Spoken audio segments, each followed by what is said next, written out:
Buenas noches de nuevo, saludos de nuevo otra vez más. Aquí en la noche de Teleasturias empezamos ya el programa y empezamos como siempre con las efemérides, porque hoy es 2 de noviembre, Día de los Difuntos. Ayer fue el Día de Todos los Santos, con lo cual felicidades a todo el mundo. Hoy no felicitamos a nadie, pero vamos a dar un repaso a las noticias más importantes o algunas de las más destacadas que ocurrieron en Asturias un 2 de noviembre. En el año 1867 nace en Oviedo el músico saturnino del Fresno Arroyo.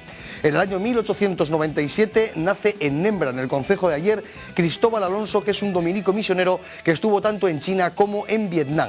En el año 1936 fallece en Madrid el escritor y folclorista nacido en Caravia, Aurelio de Llano Roza de Ampudia.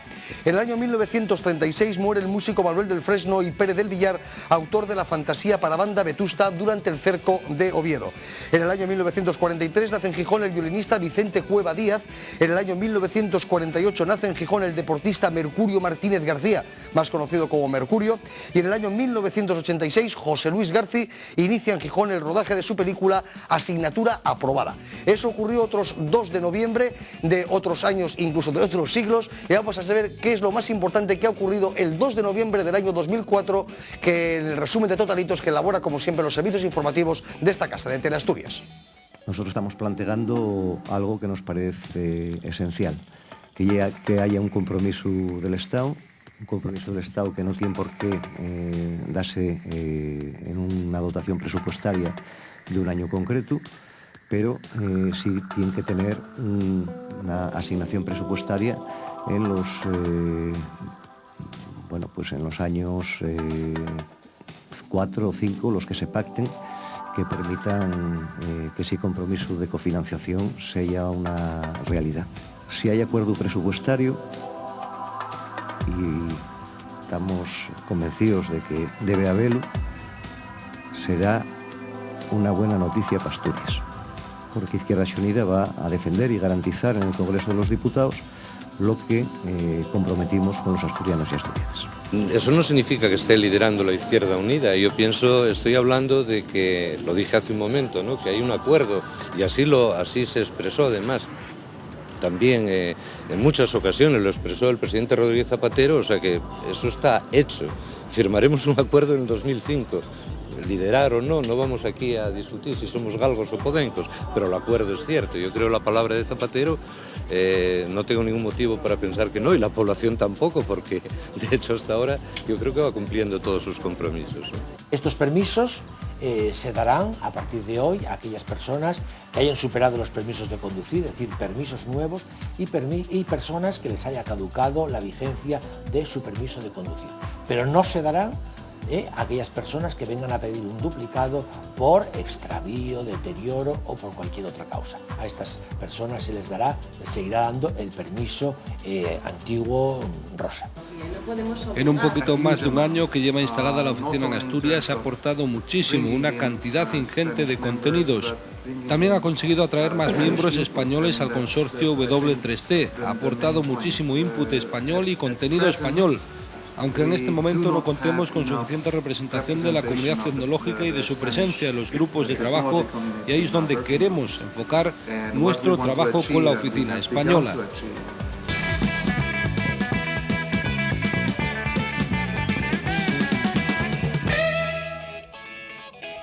Pues estas eran algunas de las noticias más importantes que han ocurrido en el Principado de Asturias en este 2 de noviembre del año 2004.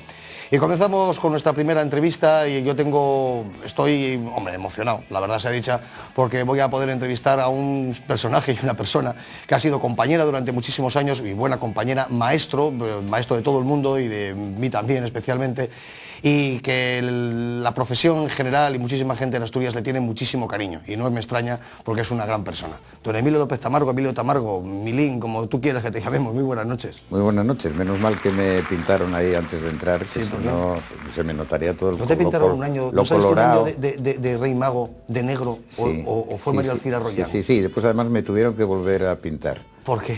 Porque lloré. ¿De qué emoción? Emoción. Claro. Tiene que ser muy guapo ser Rey Mago. Tiene que ser muy guapo ser Rey Mago. Sí, yo lo pasé muy bien. La verdad es que con Operación Juguete disfruté muchísimo, no solamente creo que fue una buena experiencia radiofónica, sino que además también sirvió de experiencia personal importantísima, por lo menos para mí, fundamental casi, diría yo, en el transcurrir de mi vida y en el querer a los niños. Emilio Tamargo, yo creo que todo el mundo lo conoce en Asturias, ha trabajado en Radio Oviedo, Radio Cadena Española, que al fin y al cabo era lo mismo, y en Televisión Española durante muchísimo tiempo, en Televisión Española que hizo pues información de todo tipo, hasta los fines de semana, en los últimos años haciendo informaciones pues de todo tipo, de todo lo que surgía, desde política, parlamentaria, etcétera, etcétera, pero quizá mucha gente le recuerda sobre todo por sus informaciones deportivas y por sus muchas vueltas a España. Muchos años en la profesión periodística de comunicador y de todo. Muchos, ¿no? 40 y muchos. 48 y medio, 18.700 días. Te digo ¿Contástelos? Esto, no los conté, pero me los mandó la Seguridad Social cuando me jubilé. Me dijo que había cotizado durante 18.700 días. Aunque hace muy poco tiempo que te has jubilado, relativamente poco tiempo. Bueno, un año y medio un ya. Año y pico, bueno, sí. Relativamente poco tiempo. ¿Sigues con el mono de la profesión o ya lo has olvidado? Hombre, no, sí, sigo y colaboro pues, con La Voz de Asturias, con el Oviedo Diario. Bueno, soy jefe de prensa de la subida internacional al Fito.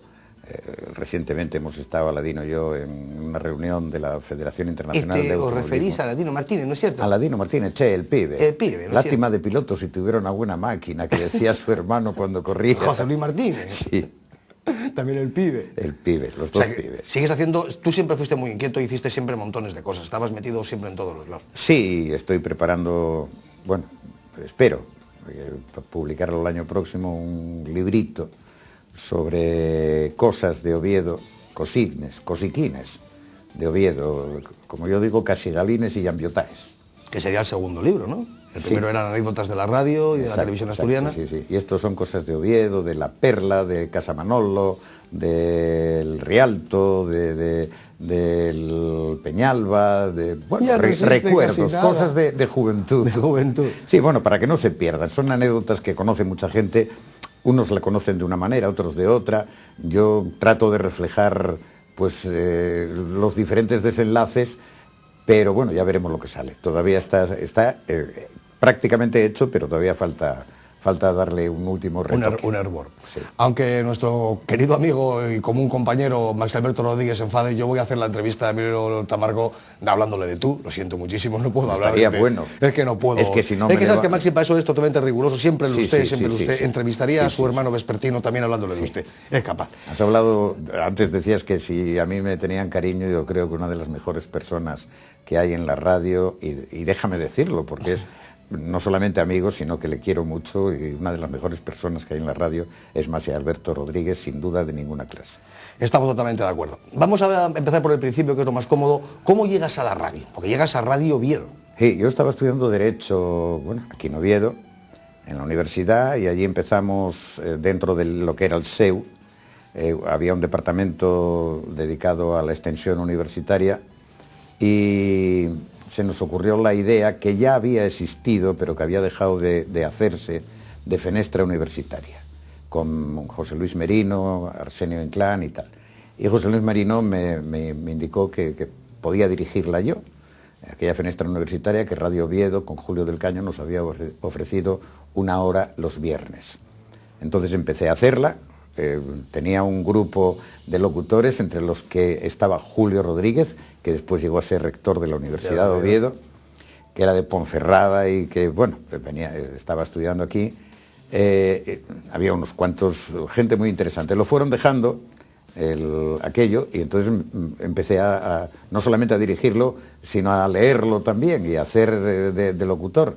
Julio del Caño me ofreció trabajar en la radio, con sueldo ya inicialmente, 1.714 pesetas mensuales. Era un buen sueldo. Era un buen sueldo en aquella época. Y por las tardes, por las mañanas, pues me iba a la universidad y por la tarde iba a Radio Oviedo. Y así empecé. Y luego poco a poco ya te poco quedaste a poco, en plantilla en la pues casa. Me fui a León en el año 70, a La Voz de León, volví, entré en televisión y en el año 82 ya me quedé solo en televisión. Estuve alternando Radio Oviedo y Televisión Española entre los años 74 y 82, y a partir del 82 ya me dediqué solo a Televisión Española, y después desde el 83 hasta el 91, que tuve el infarto, pues prácticamente a Televisión Española Madrid. con las vueltas, el tour. Bueno, pues con decirte que en el año 91 yo hice 252 días fuera de mi casa, solamente dedicado al ciclismo, prácticamente, bueno, y me parece que en el 92 hubo algo más con las Olimpiadas, pero más o menos esa era la media de días que yo estaba fuera de Oviedo, aunque mi sitio de trabajo era Oviedo. Eso es agotador. Hay muchísima gente que no se da cuenta que el periodista deportivo pasa muchísimo, sobre todo el del ciclismo, el del fútbol también. Mira, David, hay una estadística que he contado más de una vez, pero que creo que refleja un poco lo que es eso. Conmigo en el año 83, que hicimos la primera vuelta ciclista en directo, de la Vuelta Ciclista a España, empezó Antolín García. En el año 85, infarto de miocardio y muerte. Continuó conmigo Ángel María de Pablos, de Valladolid. Angina de pecho y tuvo que dejarlo. Por cierto, y me alegro, vive. En el año 88 vino conmigo Pedro Rodríguez. En el año 92 yo tuve el infarto. Y en el año 98, creo que fue, 99, o 98, 99, Pedro Rodríguez falleció de un infarto cerebral. Sí. O sea, Antolín, Ángel María de Pablos, yo y Pedro. Algo tiene, algo pasa. Claro, porque no puede ser casualidad. Claro, es que son muchos días, además es un ritmo de trabajo frenético, porque no paras ni por la mañana ni por la tarde. Y luego, señor Tamargo, hay que reconocer también que hay mucho golferío. Bueno, si apenas te da tiempo. El problema es que como las etapas de una vuelta ciclista, de casi todas, empiezan a las 11 o las 12 de la mañana, terminan a las 5 de la tarde, lo que tienes que hacer es comer en el coche o en la moto. O en la moto, ¿no? Cuando se trata de una etapa que la haces toda en moto, pues no te apetece. Termina la etapa, tienes que preparar el reportaje ese que va normalmente por la tarde. Cuando terminas vas al hotel, te vistes, te duchas, sales a cenar y cenas lo que no has comido. Claro. Y te tomas unas copas y al día siguiente la misma historia. Casi 22 días seguidos. En el Tour los ciclistas hacen 3.500 o 4.000 kilómetros y nosotros hacíamos aproximadamente 10.500 u 11.000 kilómetros en un mes. Claro, porque a lo mejor el hotel está a 100 kilómetros de la llegada y a 100 kilómetros de la salida del día siguiente. No, es un palo tremendo. Y eso la gente a veces no lo valora. Evidentemente no lo puede valorar porque no lo conoce, y no sabe las interioridades de estas cosas. Y yo en ese aspecto, lejos de mi imaginación, reprochar nada a nadie. En la radio que hacíais en los años 60 y 70 es diametralmente distinta, no digo opuesta, sino distinta a la que hacemos ahora.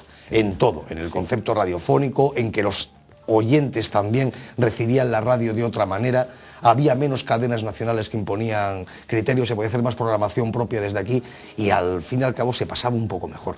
O por lo menos los recuerdos siempre son de qué bien lo pasábamos echando pan a los patos y ahora ya no echamos pan a los patos. Nosotros abríamos Radio Oviedo a las 8 de la mañana, a las 2:30 había un parte de Radio Nacional de España hasta las 3 y a las 10 otro, hasta las 10:30. Y cerrábamos a las 12 de la noche. Menos esas 2 medias horas, el resto era programación propia, salvo algunos seriales que había de algunas novelas, como El Derecho de Nacer, o aquella otra de... Bueno, aquella chica, no me acuerdo. Bueno, no me acuerdo. Una radionovela que hubo y esas cosas. El resto era todo producción propia. Seguro que si nos está viendo Roberto Sorribas, seguro que dice, no se acuerda de cómo se llamaba la serie y tal. Sí. ¿Y cómo hacíais tanta...? Porque no erais Simplemente María. Simplemente María. ¿Ves? Me acuerdo. Sí. Pero no era...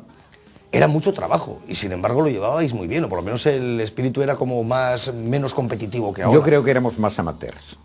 Por otra parte, pues en aquella época no había más que 2 emisoras de radio, 3 en Asturias. Después ya vino la COPE en Avilés, que fue donde se instaló, pero estaba Radio Juventud de Langreo, que prácticamente no salía de Langreo, y Radio Oviedo y Radio Asturias, y después estaba Radio Gijón, de la SER. No había más. Y cada uno, los únicos que teníamos un cierto carácter regional, éramos Radio Oviedo, que ya empezamos a trabajar en el año 60 con unos 5 kilovatios, mientras que las demás tenían 1 kilovatio de potencia nada más. Pero lo hacíamos, no sé, había una gran afición, como la hay ahora en todos los chavales que empiezan en cualquier medio de información. Lo que pasa que ahora ya hay unos estudios por el medio, que no había antes, hay una preparación, hay unos medios técnicos que hay que conocer, es distinto. Es diferente, es distinto. Sí. Saltas a la televisión cuando estaba, yo creo que es de los pioneros de televisión española en Asturias, en los estudios de Melquiades Álvarez.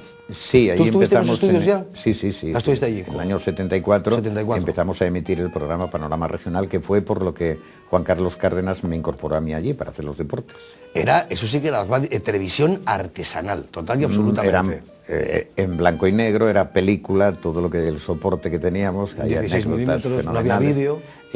La película había que revelarla, secarla, después montarla en la moviola, y un día Mari Carmen Pedrosa, que era la mujer de Samuel Ortega, que era el realizador, ella era montadora, y había una cosa de unas vacas, y montó la película al revés y salieron las vacas con las patas para arriba. Ah, muy bien. Era Sí, una ternera asturiana. Anécdotas diferente. fenomenales. Sí. Yo estuve allí, yo recuerdo, yo soy también mayor, y estuve allí y era increíble cómo se hacía televisión. Sí, era un cuartucho que, bueno, no era ni ¿qué te diría yo? Ni la quinta parte de esto donde estamos ahora. Sí.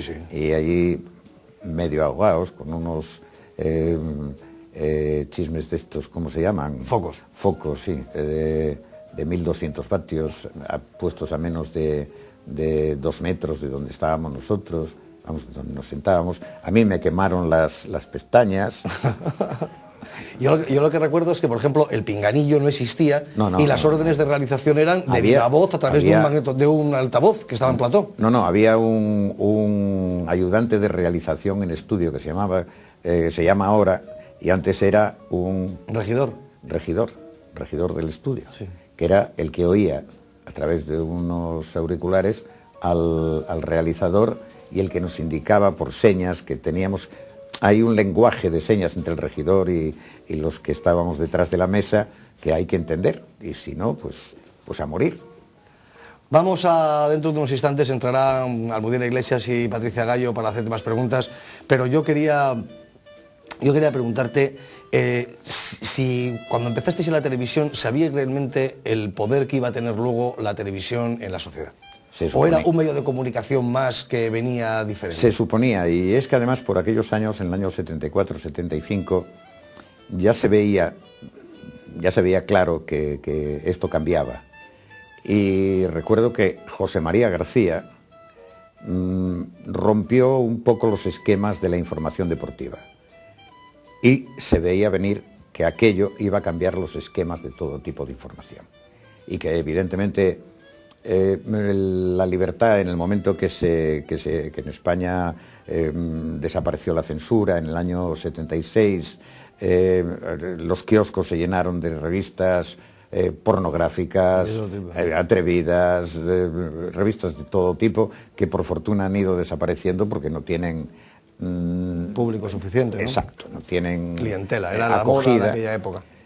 Pero que el resto que iba a aparecer se veía venir, eso está claro, y yo creo que José María abrió un camino que desgraciadamente tuvo demasiados imitadores en otros medios, y concretamente en la televisión.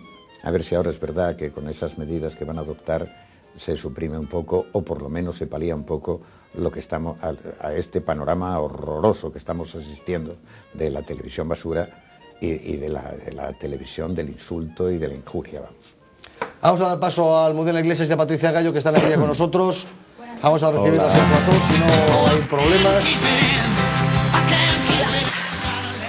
Y que quería, Almudena, tenía antes una curiosidad de hacer una pregunta. ¿Vas a preguntarle por? Y dije, no, te la dejo a ti. No, es que a mí, Emilio, aparte de admirarle como profesional, me parece un hombre muy atractivo. Hombre, muchas gracias. Mucho. Hombre, hay que reconocer que siempre tuvo mucho sexo. Te voy a presentar a mi mujer para que se lo diga. No, se lo digo, vamos, además, feliz de la vida, porque lo digo yo, pero seguro que está en el pensamiento de muchas mujeres que nos están viendo ahora mismo. ¿Usted ha tenido éxito con las mujeres, de formación profesional también? Emilio, ¿has tenido éxito con las mujeres? Hombre, ahora que mi mujer no me oye, puedo decir que sí. ¿Sí? ¿Pero mucho? Sí, bastante. Y además lo de trabajar en la televisión, yo creo que también marca un poco, ¿o Oye, no? conste que era antes ya de trabajar. Perdón. Lo único, bueno, había cosas como, por ejemplo, que Bueno, la voz, dicen que la voz y el andar en bicicleta que es lo único que no cambia ni desaparece, más o menos. Bueno, la voz cuando yo empecé en la radio, que con 17, 18 años, pues tenía prácticamente la misma voz que ahora. Entonces no había televisión.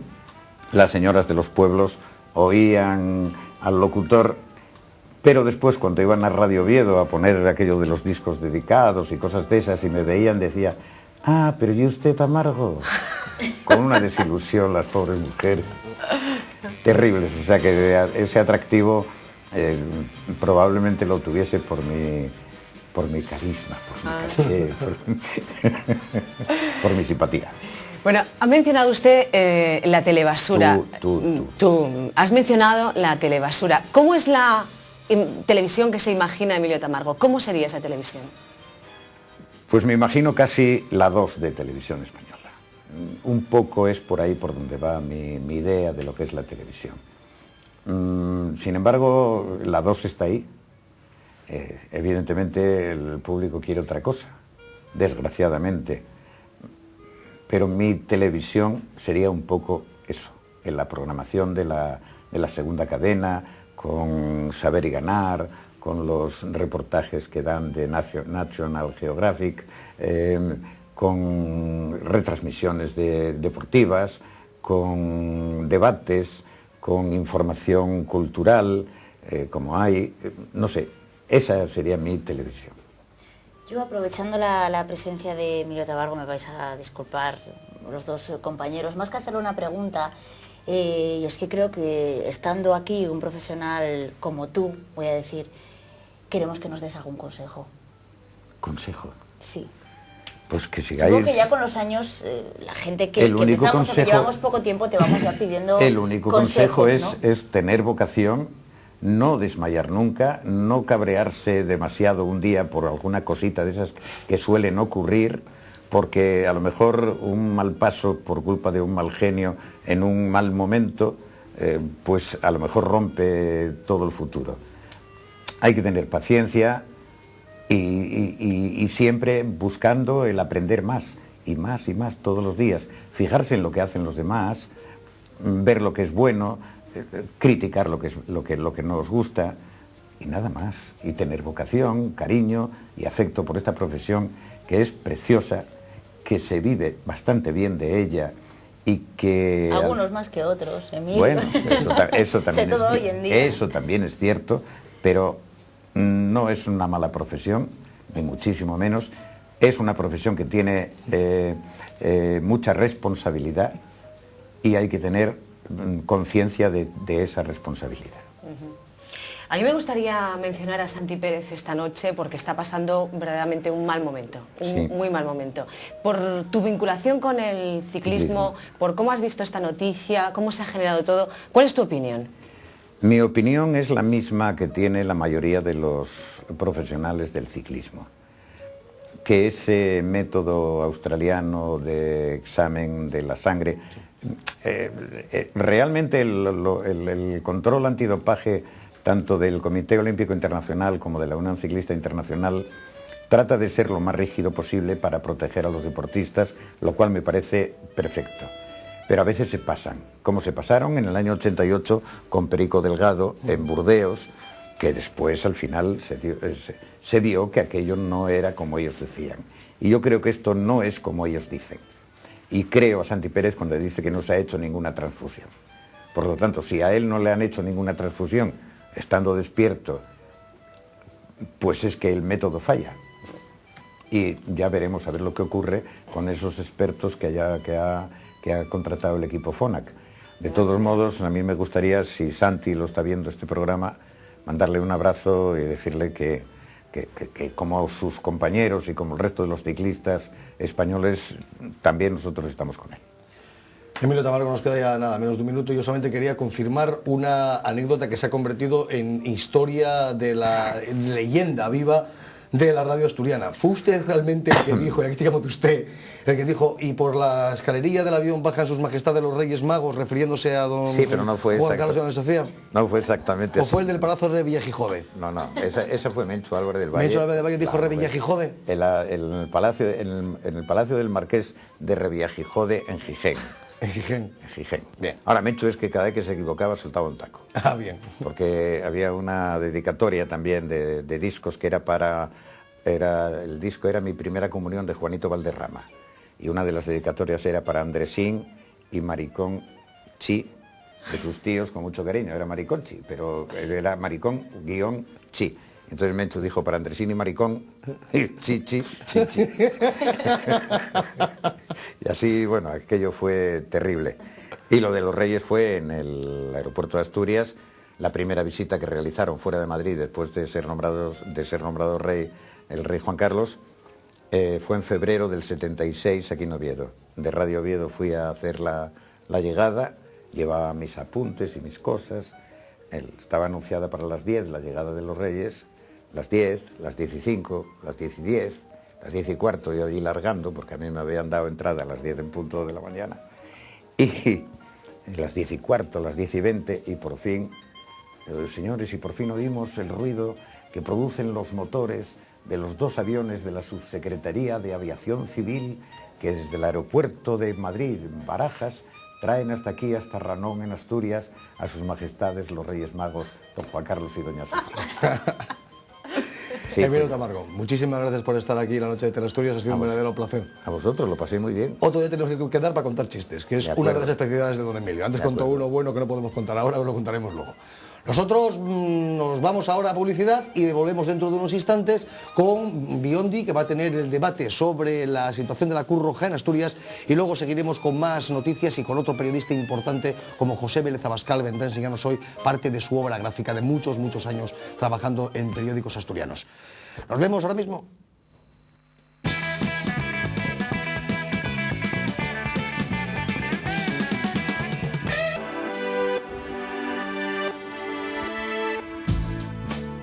Buenas noches, son las 16 minutos, casi 7 minutos, una nueva semana con todos ustedes en el debate de la noche de Teleasturias. Hoy hablaremos, como siempre anunciamos al principio en el avance del programa, de Cruz Roja, de las intenciones de la ONG de privatizar los servicios que tiene en Gijón y también en Oviedo. Se ha levantado cierta polémica desde instituciones públicas, sindicatos, trabajadores, etcétera, etcétera. Nosotros tenemos hoy en nuestro plató al gerente del Servicio de Salud del Principado de Asturias, del SESPA, que es Juan José Cañas. Buenas noches. Buenas noches. Y con nosotros también 2 contertulios habituales, Jesús Bernardo, nutriólogo. Buenas noches. Hola, buenas noches. Y Enrique Suárez, buenas noches, médico. Buenas noches. Bueno, pues hechas las presentaciones, yo creo que no perdemos más tiempo. Vemos ese vídeo resumen que siempre les ofrecemos para ponerles a ustedes en situación y entramos directamente en el debate. El primer trimestre de 2005, la gestión del Hospital de Gijón y la del Centro de Diálisis de Oviedo, ambos pertenecientes a la Cruz Roja, estarán en manos privadas. Así se anunció la semana pasada desde la dirección de la ONG que gestiona los centros en Asturias, una decisión que es imparable.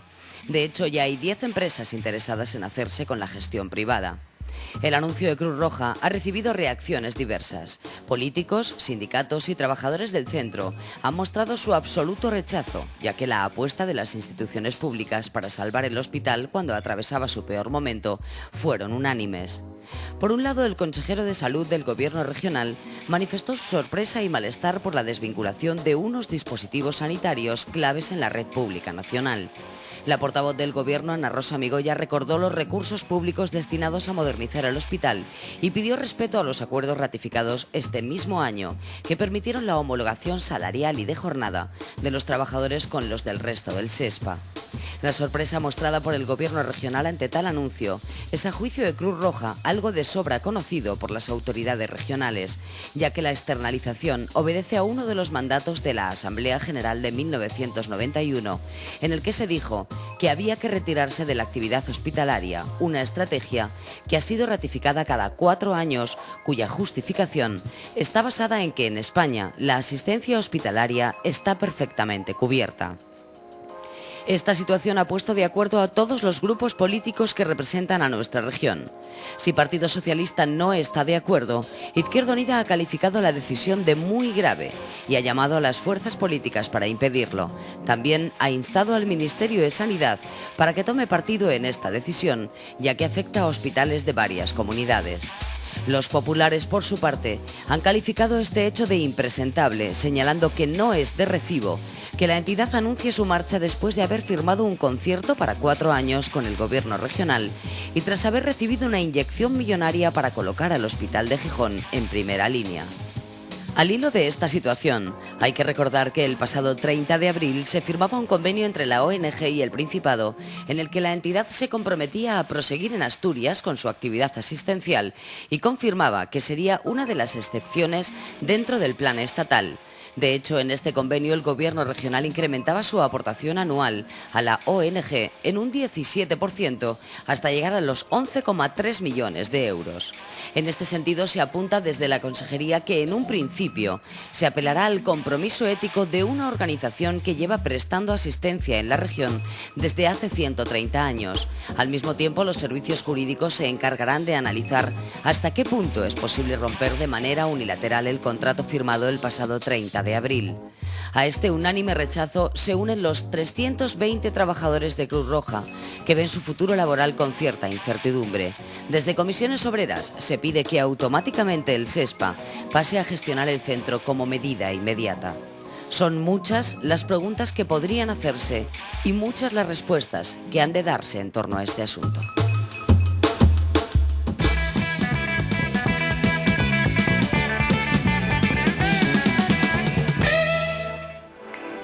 Desde luego son muchas las preguntas que se pueden hacer, ¿no? Y yo creo que muchas más las respuestas que deben darse, ¿no? Ante esta situación atípica, cuanto menos. Y hablamos de que en el mes de abril se firmó un convenio de colaboración, un acuerdo en el que, bueno, incluso Cruz Roja, lo decíamos en el vídeo, aseguraba que permanecería en Asturias, que la situación asturiana era completamente diferente a la del resto de España y que permanecería tal y como está en Asturias. ¿Es legal que se rompa este contrato ya de mano? Efectivamente, nosotros desde el Servicio de Salud estamos analizando jurídicamente esta declaración de intenciones de Cruz Roja y nosotros consideramos de que no es posible, ¿no? De que no es posible, porque supone un incumplimiento manifiesto del convenio que, como bien se ha dicho en el vídeo, se firmó el día 30 de abril y que tiene una vigencia desde el año 2004 en el que estamos hasta el año 2007, una vigencia de 4 años, ¿no? Yo lo que quiero es recalcar la singularidad de Cruz Roja y de sus dispositivos asistenciales con el Principado de Asturias y el arraigo del Hospital de Cruz Roja de Gijón con el Principado de Asturias. Ustedes conocen que en el año 2002, el 30 de mayo, se elabora un decreto por parte de la Consejería de Salud por el que se regula la red hospitalaria pública y la red sanitaria de utilización pública del Principado de Asturias, ¿no? Y por resolución del día 7 de abril del año 2003, o sea, es que no estamos hablando de hace 5 años o 10 años para que la situación haya cambiado, el Hospital de Cruz Roja de Gijón es integrado en la red hospitalaria pública como un hospital de agudos asociado al Hospital de Cabueñes, ¿no? Entonces, nosotros este año firmamos este convenio singular con una vigencia de 4 años y lo firmamos con Cruz Roja porque es una institución sin ánimo de lucro, sin ánimo de lucro. Y esto hay que recalcarlo claramente. Y es que además la firma de un convenio singular supone una serie de obligaciones para el firmante de ese convenio con la Administración del Principado de Asturias, y entre esas obligaciones está el mantenimiento de la titularidad de los centros y establecimientos dependientes de los mismos y el mantener las relaciones laborales con su personal, ¿no? Con lo cual, si al final se produjera la situación que ha anunciado Cruz Roja, nosotros entendemos de que se produciría un incumplimiento manifiesto en la firma de ese convenio, y ese incumplimiento Cruz Roja no tiene capacidad para hacerlo, con lo cual el Servicio de Salud estaría en su perfecto derecho de interpretar ese convenio firmado y resolverlo, ¿no? Pero eso no es la situación que nosotros deseamos, y nuestro planteamiento es el poder establecer un diálogo con Cruz Roja de España para que esta singularidad que existe en el Principado de Asturias se mantenga en el futuro. Hombre, una cosa está clara, a mí como ciudadano de a pie de Asturias me preocupa muchísimo el tema de Cruz Roja, y me preocupa muchísimo el tema de que sí, de que puede llegar a ser un momento que ellos, el concierto que tienen, unilateralmente tomen parte y digan que no quieren seguir con el concierto y que pase a manos privadas este hospital. Me preocupa mucho, sobre todo los trabajadores que están allí, 320 familias que están allí, me preocupa muchísimo la cantidad, la inyección de dinero que Asturias, el Principado, o sea, todos los asturianos han metido allí para que al fin y a la postre no valga absolutamente para nada. Estamos todos contribuyendo para que un hospital de esa magnitud siga hacia adelante, puesto que está, como todo el mundo sabe, cuando el SESPA lo cogió, en aquellos años estaban en bancarrota total, y me preocupa que se tome tan a la ligera estas opciones de poder decir ahora cojo el dinero y después me marcho. No, es que eso lo estamos pagando todos los contribuyentes asturianos, y eso me parece muy grave. Eso me parece muy grave porque creo que están jugando con nosotros, y eso es lo que no se debe permitir. Por un lado, como decía al principio, me preocupan esas 320 familias, que son muchas familias las que quedan en la calle. Asturias, por desgracia, no es una región que tengamos muchísimo empleo. Vamos subiendo poco a poco, se va subiendo, no cabe dudas así, pero necesitamos mucho más. Y es que encima, si nos lo van a destruir, pues entonces cada vez estaremos peor. Vemos lo que está pasando fuera de esto con el problema de Naval Gijón, vamos, de Izar en Gijón y todo, y vemos que lo que estamos luchando por ello, pues otras personas nos lo están destruyendo, ¿no? Yo creo que es el momento que todos nos unamos para decir hasta aquí tenemos que llegar, pero no podemos seguir consintiendo que nos lo sigan destruyendo más, puesto que a todos nos está costando muchísimo dinero.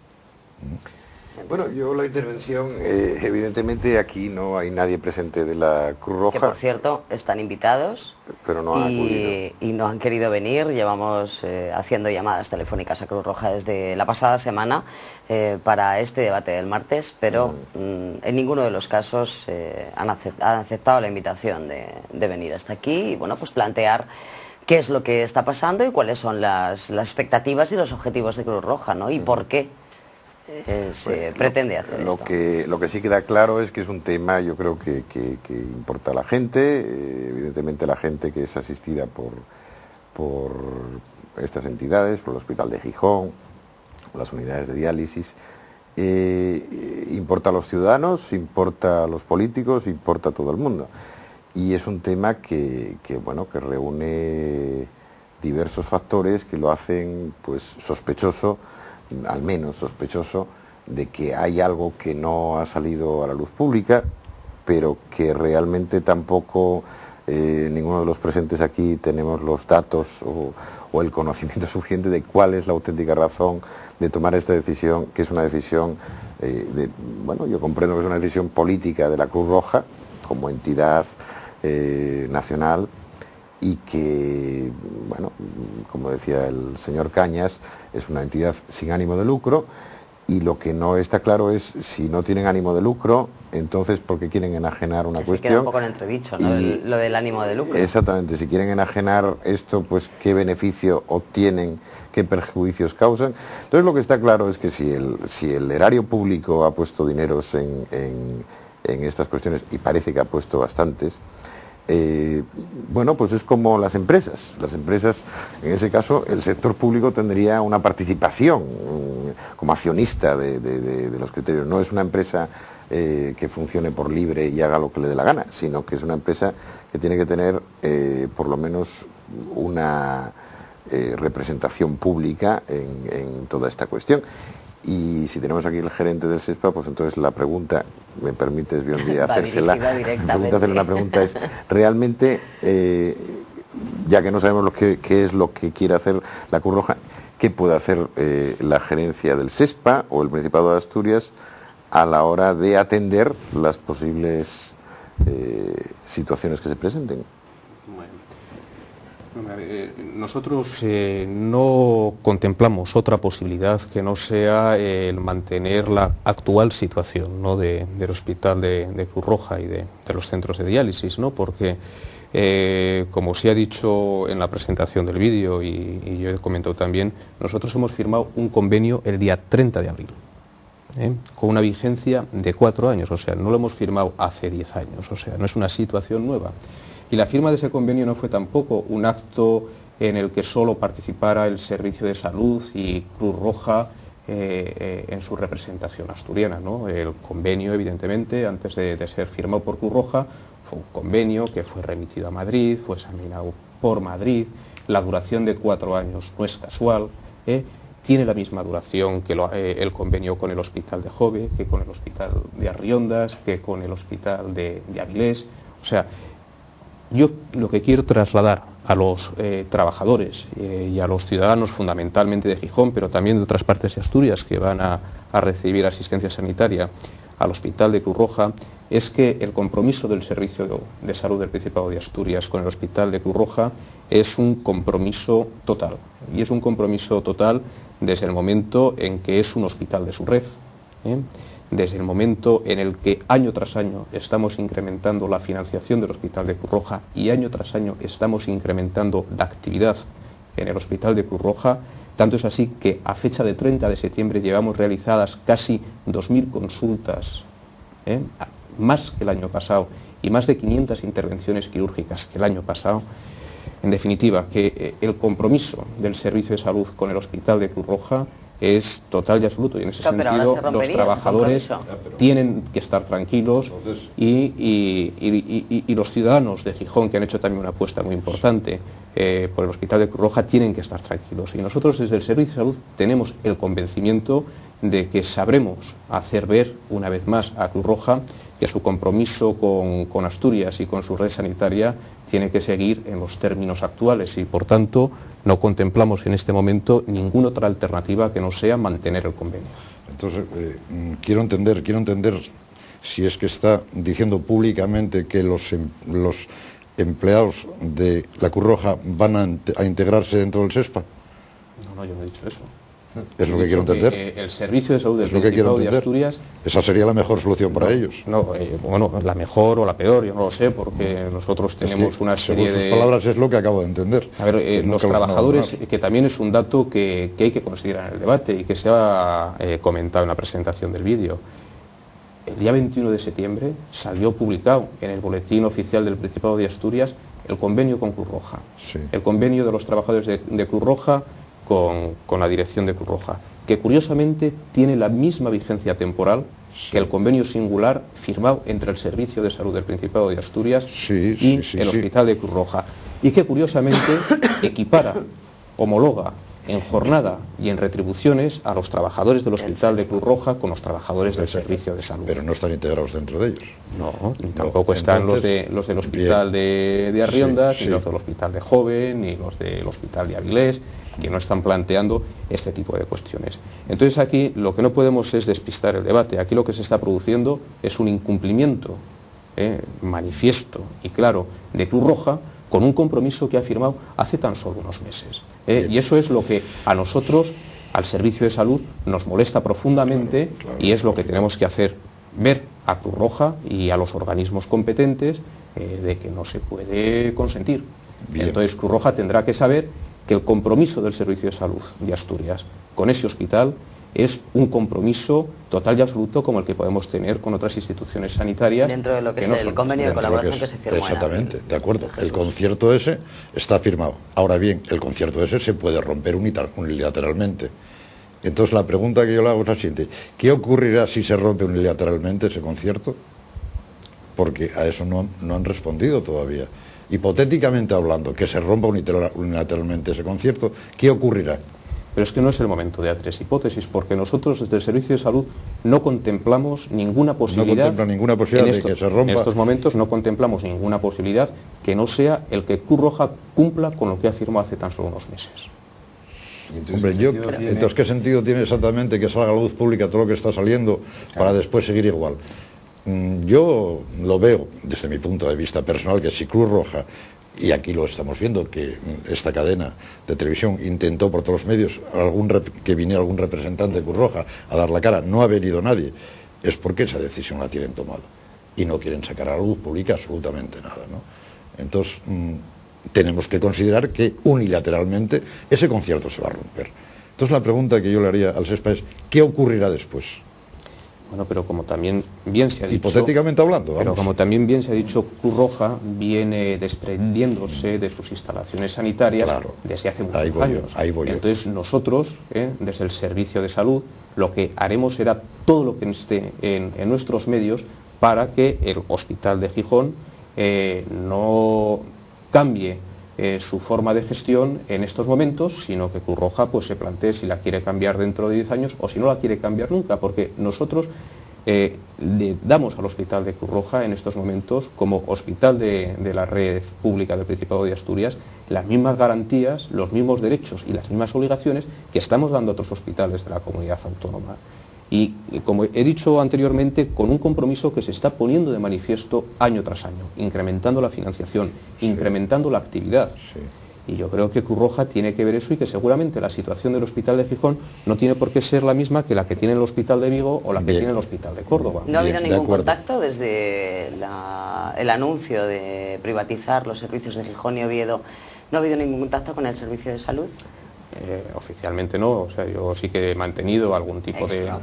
No, hombre, evidentemente nosotros no podemos ser ajenos a lo que está pasando y lo que hemos hecho desde el Servicio de Salud ha sido hacer llegar nuestro malestar a Cruz Roja. ¿La respuesta cuál ha sido de Cruz Roja? Hasta lo que pueda contar, hasta lo que pueda leer, como aquel. Pues evidentemente que yo creo que Cruz Roja tiene que replantearse su decisión inicial de cambiar la forma de gestión de los hospitales, porque esto supone un incumplimiento de contrato. Entonces yo creo que Cruz Roja hará los posibles por cuando menos intentar de explicar mejor el porqué de esta decisión en Asturias, o sea, por qué cambia su postura en tan solo unos meses con respecto al Hospital de Gijón. Y lo segundo, tendrá que convencerse de que esto no va a ser fácil y de que no va a salir de rositas de la situación, ¿no?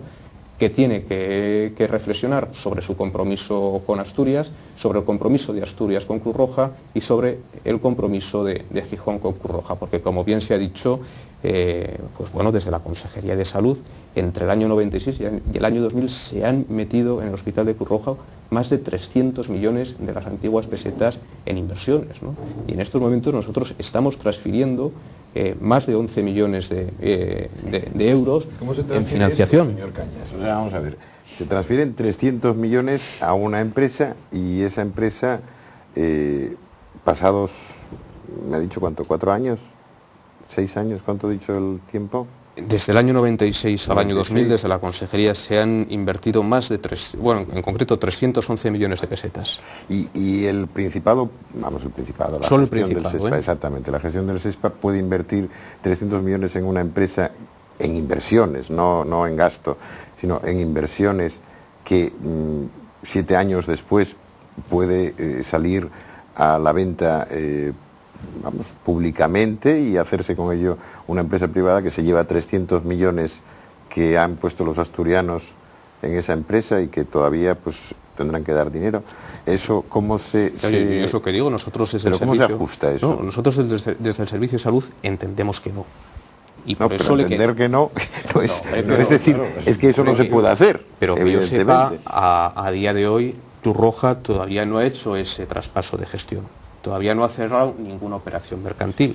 Simplemente ha hecho un anuncio. Tiene 10 empresas privadas detrás para hacerse cargo de ello. Bueno, yo no sé si tiene 10. Es lo que traen los medios de comunicación. No, pero también lo que anuncia. Pero también están ahí. ¿No será una forma de presionar a la administración para que a lo mejor adopte alguna posición al respecto? Pero yo lo que digo es, nosotros no, desde el Servicio de Salud no vamos a hacer juicios de valor. Lo que vamos es ir cargados de argumentos y trasladar todos los argumentos que tenemos a nuestra Consejería de Salud y Servicios Sanitarios, porque nosotros, a final de cuentas, lo que hacemos es contratar y prestar unos servicios a los ciudadanos por encomienda de la Consejería de Salud y Servicios Sanitarios, ¿no? Entonces nosotros estamos convencidos de que en estos momentos necesitamos el Hospital de Cruz Roja, de que como servicio de salud queremos mantener en el tiempo ese compromiso de actividad con el Hospital de Cruz Roja y desde nuestros servicios jurídicos lo que se nos ha informado es de que esta actitud de Cruz Roja supone un incumplimiento manifiesto de contrato y que en esa medida nosotros podríamos resolver. Nosotros no queremos resolver el contrato, no queremos que esa resolución, los hipotéticos daños que le pudiéramos pedir a Cruz Roja. Una cosa es lo que ustedes quieran y otra cosa es lo que van a hacer ellos. Claro que el SESPA no quiere que sea eso, pero ¿qué van a hacer ellos? Porque dése cuenta que estamos hablando, miramos un poco hacia atrás, en España solamente quedan 10 hospitales de Cruz Roja. A lo largo de todos estos años se están vendiendo todos los hospitales y no van a parar de vender los hospitales. Por muy mal que nos parezca a todos los asturianos, la progresión de ellos es acabar deshaciéndose de todos ellos. Y ahora nos toca a nosotros. Entonces, ¿cuál es la solución a ese problema? ¿Cuáles son las medidas a tomar por parte del SESPA o del Principado en este caso? Porque el camino es ese, o sea, todo lo queremos. De algo muy, muy serio. Es muy serio. Es un poco que se convierte... Por ejemplo, yo, jugando en el mundo de las hipótesis, sí. Y evidentemente, digo, cabría la posibilidad de que el SESPA en un momento dado, ante una situación de incumplimiento manifiesto del contrato por parte de la Cruz Roja, pues asumiera la gestión del Hospital de la Cruz Roja, al igual que tiene asumido el JOVE, el Hospital de Arriondas. ¿Cabría esa posibilidad? No, pero es que nosotros no gestionamos ni el Hospital de JOVE ni el Hospital de Arriondas. Bueno, pero o sea, dentro de los escenarios posibles hay 5.000 escenarios. Entonces nosotros en estos momentos no contemplamos como solución a este problema que ha generado Cruz Roja otra solución que no sea que Cruz Roja cumpla con sus compromisos. Si no cumple, hay, ya digo, pero muchísimos escenarios, ¿no? Y todos los escenarios tienen sus ventajas y sus inconvenientes, ¿no? Pero en estos momentos lo único que contemplamos y lo único que vamos a exigir es que Cruz Roja cumpla con sus compromisos. Vamos a ver. Eso es lo que dice el SESPA. Y Cruz Roja dice que no. Y entonces, ¿cuál es el término medio? ¿A qué se va a llevar a cabo? ¿A qué se va a llegar? ¿Usted llegaría, por ejemplo, pues a tramitar una orden en la que se le exigiera pues la devolución del dinero a la Cruz Roja, pues que no sé, que se ha invertido con fondos públicos, bueno, pues que hubiera una devolución o una compensación, que se puede llamar también, al respecto, ¿no? Y ya no hablamos nada a lo mejor de lo que son pues los bienes muebles, que eso debe costar muchos millones de euros. Efectivamente, nosotros adoptaríamos todas las medidas posibles y todas las medidas que estuvieran dentro de la legalidad para garantizar, porque el servicio de salud no es un servicio que su dinero lo tenga porque sí, es un servicio que todo lo que gasta proviene de lo que se recauda, proviene de los impuestos que pagan todos los ciudadanos, ¿no? Entonces velaríamos por defender todos y cada uno de los derechos que asistieran al servicio de salud, ¿no? Porque nosotros pondríamos fin a la vía administrativa y en caso de que al final se produjera esta situación, que yo estoy convencido y yo creo que no se va a producir, pues nosotros con nuestras actuaciones pondríamos fin a la vía administrativa y Cruz Roja tendría que reclamar en el contencioso administrativo, ¿no?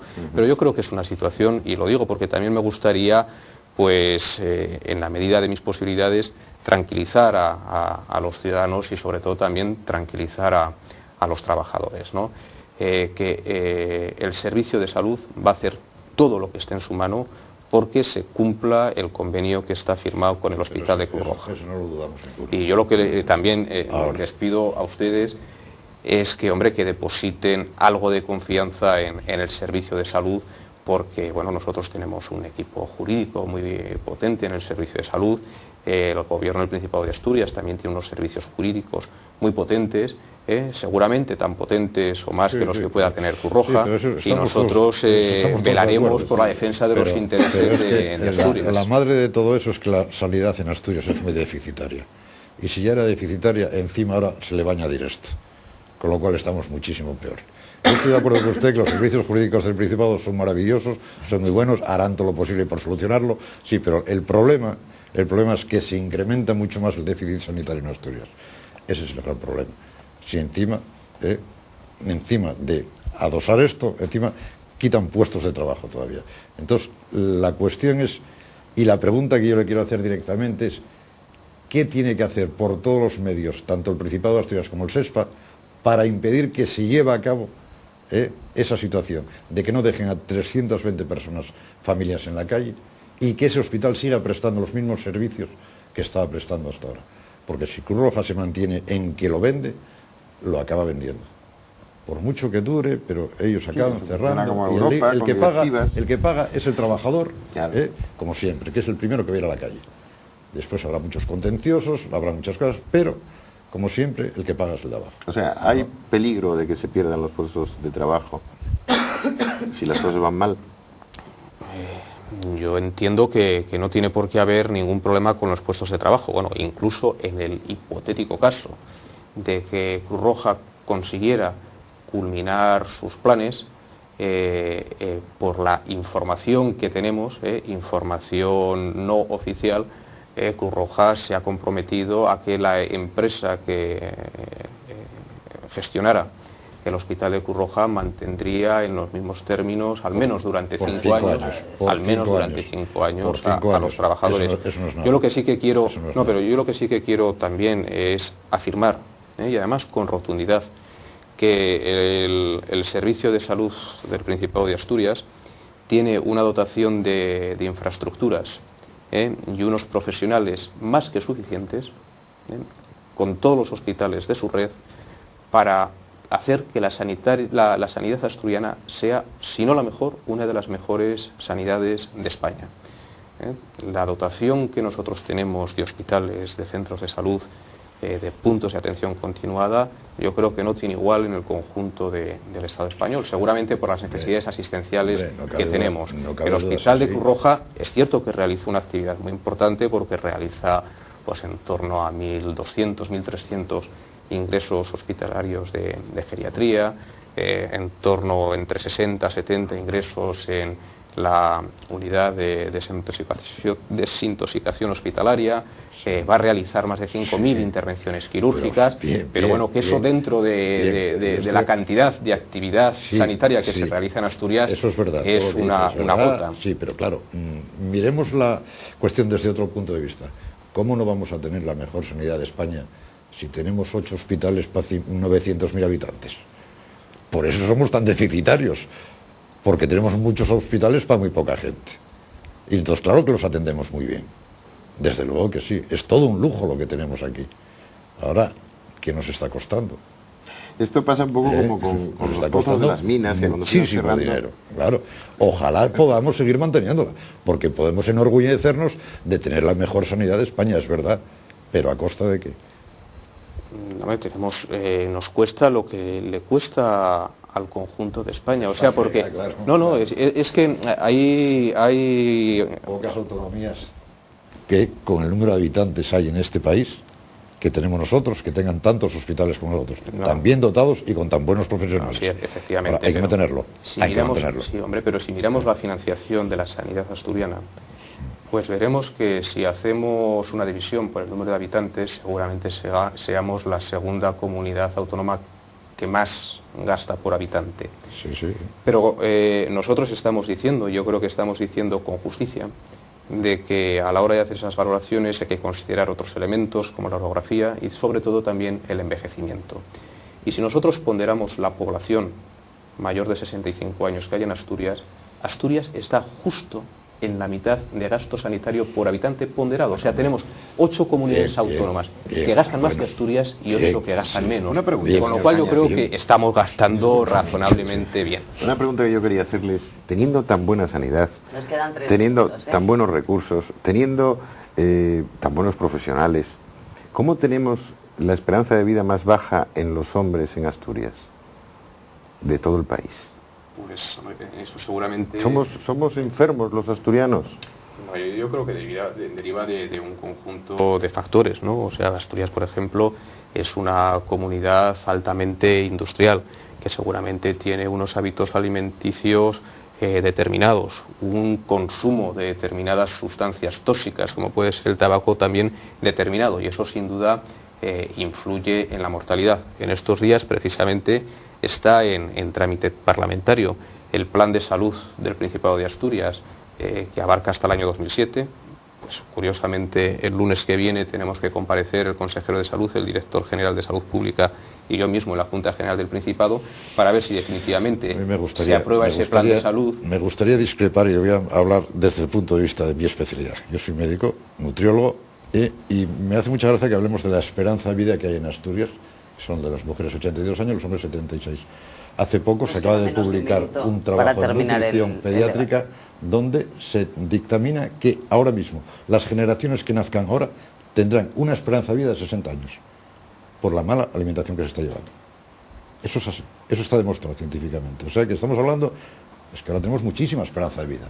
Veremos a ver las generaciones que nacen ahora, las que van a tener, con todo lo que llevan detrás. Como el fast food. Con el fast food y demás, y demás. Eso van a tener una esperanza de vida de 60 años. Es un trabajo que se ha publicado recientemente. Eso sí que es grave. Pero no los 82 años que viven las mujeres y los 76 que vivimos los hombres. Que por cierto es la diferencia mayor en todo el país. Exactamente. Entre hombres y mujeres. O sea, que aquí las mujeres mucho, nos entierran. Me preocupa mucho el futuro de las generaciones de una forma que de empiezan otra. ahora. Efectivamente. Eso sí que me preocupa. No Yo el lo de que voy a ahora. tener que hacer es enterrar el debate. Me preocupa la que viene detrás. Entiérrelo usted. Porque yo no lo voy a ver. La familia Tengo que- es fundamental en definir el futuro de la sanidad, y la familia tiene que ser capaz de educar a sus hijos. Lo mismo que, o sea, la familia que más lee, pues es más fácil que los hijos lean, si los dos son universitarios, que los hijos vayan a la universidad, y la familia que come bien tiene que hacer Bueno, que sus hijos me coman bien. perdonan ustedes, yo despido el debate y continuamos hablando de todo esto, que seguramente puede dar para otro debate largo y tendido, seguro. Bueno, esperemos que la situación de Cruz Roja se quede donde está, que no se convierta un poco en un precedente para organizaciones venideras que sepan que pueden firmar convenios con el Principado de Asturias, recibir 11,9 millones de euros y después, si te he visto no me acuerdo, decía el otro, pues que esto se solucione cuanto antes, porque bueno, me parece un tema. Y yo creo que la tranquilidad que hoy ha demostrado el gerente del SESPA, yo creo que no es tal, sino que bueno, interiormente e internamente en el servicio de salud y en la consejería hay bastante más preocupación. Lo que pasa es que bueno, se entiende que de cara al público se quiera dar mayor tranquilidad de la que hay, porque bueno, yo creo que es un tema bastante serio. Hay mucho dinero de por medio y espero que Asturias no se convierta en el chocolate del loro, ni muchísimo menos, con esta situación, ni mucho menos. Pues gracias por haber estado con nosotros. Mañana más información, mañana más debates. Hablaremos de... ¿Qué vamos a hablar mañana? Después de esta noche con unas elecciones americanas, pues cuanto menos valorar y analizar qué es lo que ha ocurrido hoy a partir de las 3, 4 de la mañana que se cierren los colegios electorales, y mañana cuando nos levantemos esperemos saber si ese empate que hay ahora mismo entre los dos, entre Kerry y Bush, bueno, pues se dirime de alguna manera hacia un bando o hacia el otro. Hasta mañana, señores.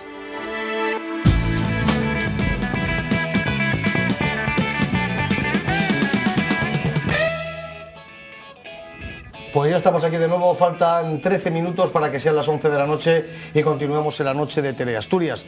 Y hoy, como decíamos al principio del programa, es 2 de noviembre, que es el Día de Todos los Difuntos, o el Día de los Difuntos, un día que viene detrás del 1 de noviembre, que es el Día de Todos los Santos, en el que tradicionalmente en la cultura católica, y no sé si más culturas, para eso hablaremos ahora mismo, pues se celebra o se conmemora o se homenajea a nuestros difuntos, a nuestros antepasados. Y para hablar de este tema y de las tradiciones mortuorias o en relación con la muerte que hay en Asturias, está con nosotros Esther García, que es profesora, que es escritora, que es investigadora en la tradición y en las culturas asturiana. Esther, muy buenas noches, bienvenida a la noche de Teleasturias, muchas gracias por estar aquí. Buenas noches. Pues sé que habéis tenido que venir desde Castrillón, que no está muy lejos, pero bueno, no. Hay que venir hasta aquí, muchísimas gracias. Hoy estábamos hablando hace un momentito antes de empezar el programa que antes se celebraba el 1 y el 2, el Día de Todos los Santos y el Día de Todos los Difuntos. Ahora ya el día 2 es un día laborable y ya ha quedado un poco desvirtuado, ¿no? Sí, al ser un día laborable, pues se quedó un poco... ya se prepara todo el día 1 en el cementerio, la gente va al cementerio el día 1, que es el día que es santo, y bueno, prepárase un poco como si hiciéramos un cementerio para esa vuelta de los difuntos a las casas. El día 2, ¿qué se hacía? El día 2 también se iba al cementerio y se hacían los responsos, y ahora pasó al día 1. Al día 1 todo ahora, sí, ya, todo. ¿no? ¿Cómo es eso de que volvían los muertos? Bueno, yo recuerdo cuando yo era nena que sentíamos un cierto miedo porque vivías en la casa esa vuelta de los difuntos. El día 2 decía que era cuando volvían los muertos a las casas, porque si tenían alguna promesa o si os faltaba algo de más allá, venían como a buscarlo y a hacer una visita. Y entonces hasta nos decían que había que rezar muchísimo, había que rezar por ellos y dejar arriba de la mesa pues comida para cuando volviesen, pues que tuviesen de comer también, y era un simbolismo. ¿Y comía? De eso ya no me acuerdo, yo creo que tanto miedo tenía que no iba a ver si comía o no comía. Es que eso es parecido a cuando el día de la noche de Reyes, ¿no? Sí. Que dejábamos para comer agua para el camello, vasitos para los Reyes Magos. Esto es un poco parecido, pero vamos, sí. Es que en torno a la muerte, bueno, claro, la muerte y la vida son dos ejes fundamentales de nuestra vida, que es una tontería, pero que es verdad. Muy reales. Y en torno a la muerte hay muchísimos tipos de costumbres, de atavismos, de miedos, de montones de cosas, ¿no? Y en Asturias también. Sí, bueno, y en cuanto a esto de la comida, ya Xebellano nos constata que los vaqueiros no solo en casa, sino que dejaban la tumba de ellos manchares para los muertos, para alimentar a los muertos. Eso pasaba también con los faraones, ¿no? Con los egipcios también, ¿no? Algo parecido también, ¿no? Sí. El pensar que en el más allá es como un más acá, pero de otra manera, ¿no? Y tienen que llevárselo.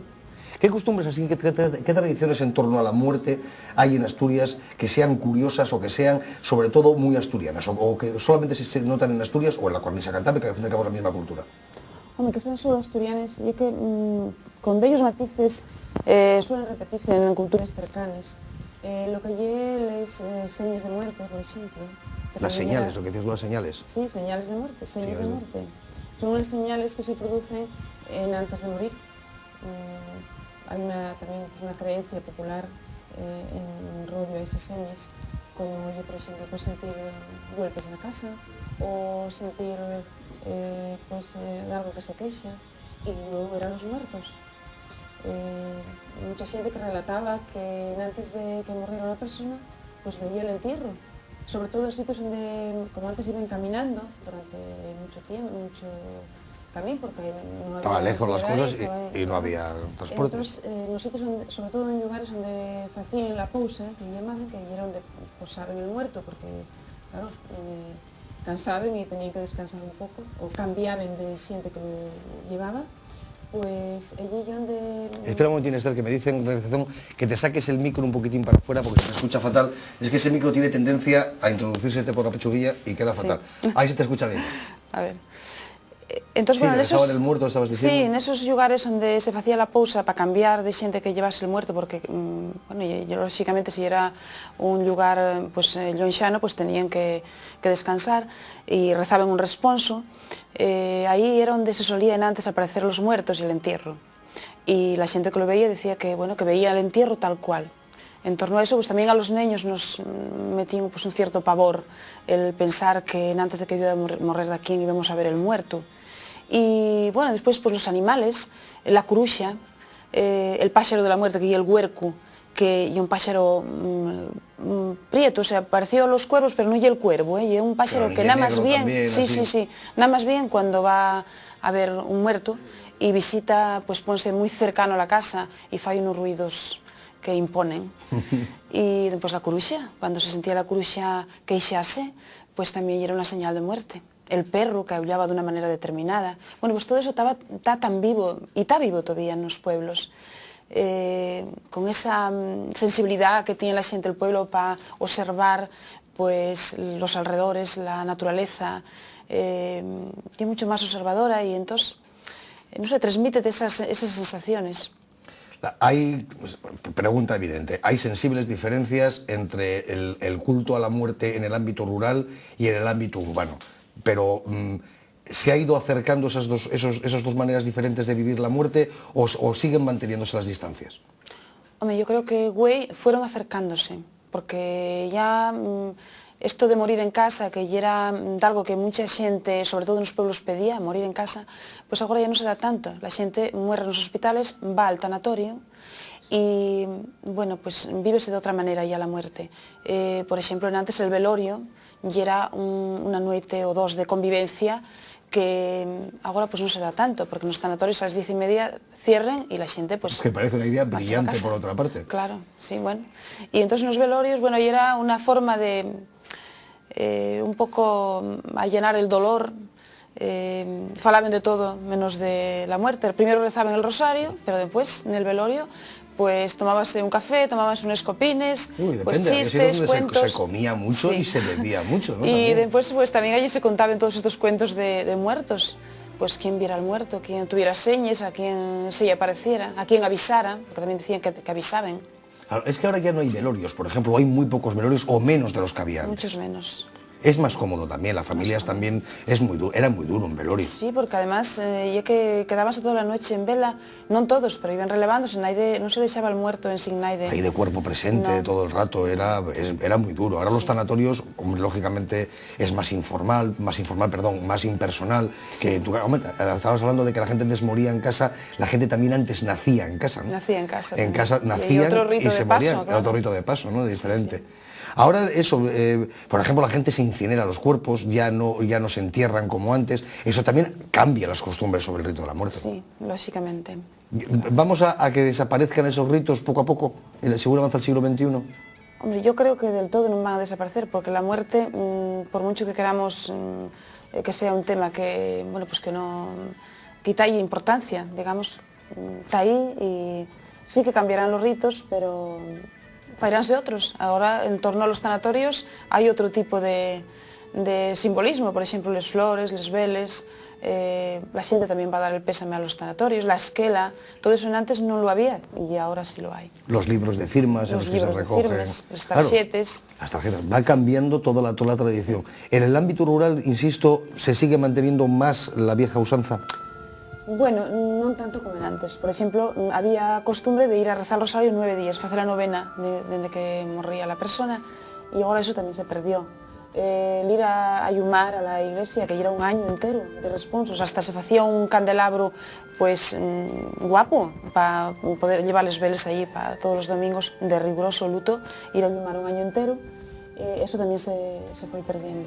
Acabas de sacar ahora un tema que iba a preguntarte ahora mismo, el luto. Ya casi nadie lleva luto. Hay muchísima gente a lo mejor que no sabe incluso lo que era el luto, y era cuando se te moría un familiar directo, tienes que estar durante un tiempo determinado vestido de negro, completamente de negro, por lo menos por la parte externa.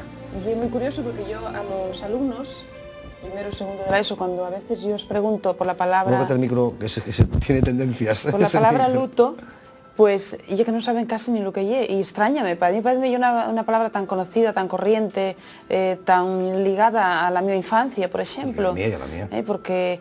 a la de toda nuestra generación. De toda nuestra generación. Porque, bueno, según el grado de consanguinidad, pues por un vuelo tenías que igual guardar casi un año de luto y después el alivio. Por un padre, pues 2 años. El alivio, explicar que el alivio era, pasabas de negro riguroso a grises. Grises, blanco y negro. Blancos y negros. Bueno, así como voy yo, Sí, sí, tú vas de alivio. Voy de alivio, para estar un poco xuego con el tema. Sí, sí, los hombres eran trajes oscuros, cosas así. Ahora ya no hay luto. No, ahora ya no hay luto. Nada más... Es rarísimo, hasta las señoras mayores, es difícil verlas vestidas de negro riguroso. Sí, porque antes las viudes pues era un luto para toda la vida. Y ahora, sin embargo, pues bueno, los primeros meses y yo ya poco a poco se va poniendo la ropa y ropa de color de fecha. El día del entierro y... El día del entierro y poco más. La mortaja, por ejemplo, ¿ya se amortaja un poco los cadáveres? ¿O se amortaja menos? Yo creo que se siguen amortajando los cadáveres. Antes, cuando no había ataúdes, pues envolvíanlos en una sábana después de... Pero ahora sí que se siguen amortajando, ponerse el mejor traje, e incluso la boina. Yo creo que eso conservase todavía en esta. Daba miedo, yo hay fotos de cuando yo era chavalillo que me daba mucho miedo de ver a los cadáveres con un pañuelo atados en la cabeza aquí arriba con un nudo, y era para que no se les cayera la mandíbula de abajo. Claro, empezar ahora... Eso daba realmente pavor. Ya en los sanatorios pues ya se encarguen de prepararlos, de cerrar la boca, de maquillarlos y de lavarlos y todo. Y bueno, entonces, pero sí, vestirlos yo creo que sí. Antes también era un momento malo, ¿no? Tenía que ser una persona de valor la que se encargara de vestir a los cadáveres y a los muertos. Llamábase a un vecín, generalmente era pues el home en casa, las mujeres no solían vestir a los muertos. estaba el home en casa y pues era un acto de valor, como si dijéramos, y venían los vecinos. Sí que podía venir alguna mujer de los vecinos, pero la mujer de la casa no. No podía, ¿no? No solían vestir al ¿Y en Asturias había plañideras? Yo creo que antiguamente sí. Que es que las plañideras, también hay que explicarlo, eran señoras del pueblo, o del barrio, o de la vivienda, que lloraban desconsoladamente horas y horas y horas llorando la pérdida del ser querido que se había muerto, ¿no? Y se las pagaba incluso, creo que había algunos sitios donde había una tarifa, el equipo de plañideras de Sobrescobio, ¿no? Perdió, si se procura, pues tampoco ni siquiera llorar en público cuando uno se contiene, ¿no? Esther, ya para finalizar, que nos quedan más que 2 minutinos, las flores... ¿son una tradición de toda la vida o simplemente es un negocio moderno que nos hemos inventado hace muy poco tiempo? Yo creo que es un negocio más bien moderno. ¿Antes no había tradición de llevar flores a las tumbas? Pues no, y era más bien les veles, y las flores son un invento moderno y además un negocio pues urbano, digamos, ¿no? Que ya se llegó a los pueblos, porque ahora como las funerarias y pues los pueblos también tienen carreteres y va a la funeraria a los pueblos, también llegan los corones y las flores. Y bueno, hay un negocio montado alrededor. Todo el mundo, los familiares, los amigos, dan testimonio de condolencia pues con un ramo de flores, una corona. Y hay veces que tienen que ir más de una funeraria dependiendo de cómo sea. Incluso coches vacíos, coches fúnebres vacíos, solo para llevar las coronas, la cantidad de coronas que se lleva. Esther García, muchísimas gracias. Estaríamos hablando más tiempo de la muerte, no porque sea un placer, sino porque es una cosa interesante, forma parte de nuestras vidas, y ha sido un placer tenerla aquí en la Noche de Asturias, en un día tan señalado como hoy, que es el Día de los Difuntos, una investigadora como usted del tema de la muerte en Asturias. Muchísimas gracias. Otro vamos a publicidad, dentro de unos instantes volvemos con el pitoniso Pito Doble y con don José Vélez Abascal y sus fotos.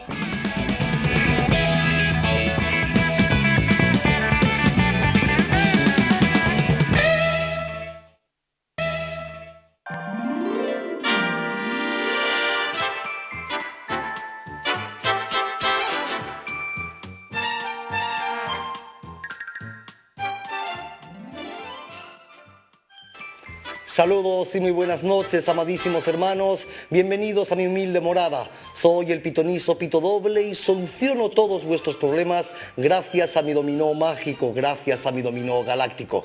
Para solucionar vuestros problemas tan solo tenéis que llamar al teléfono que figura debajo de mi busto y enseguida os atenderemos rápidamente y será el dominó que nos diga qué es lo que tenéis que hacer. Y parece que ya tenemos como siempre la primera llamada. Hola, muy buenas noches. Hola, buenas noches. Dime, ¿quién eres? Me llamo Luisa y soy de Sobrescobio y claro, tengo un problema. Dime, Luisa de Sobrescobio, soy una inmensa oreja para ti. Pues mire, pitonizo, mi marido es muy buena persona, pero muy buena, pero tiene un problema gordo.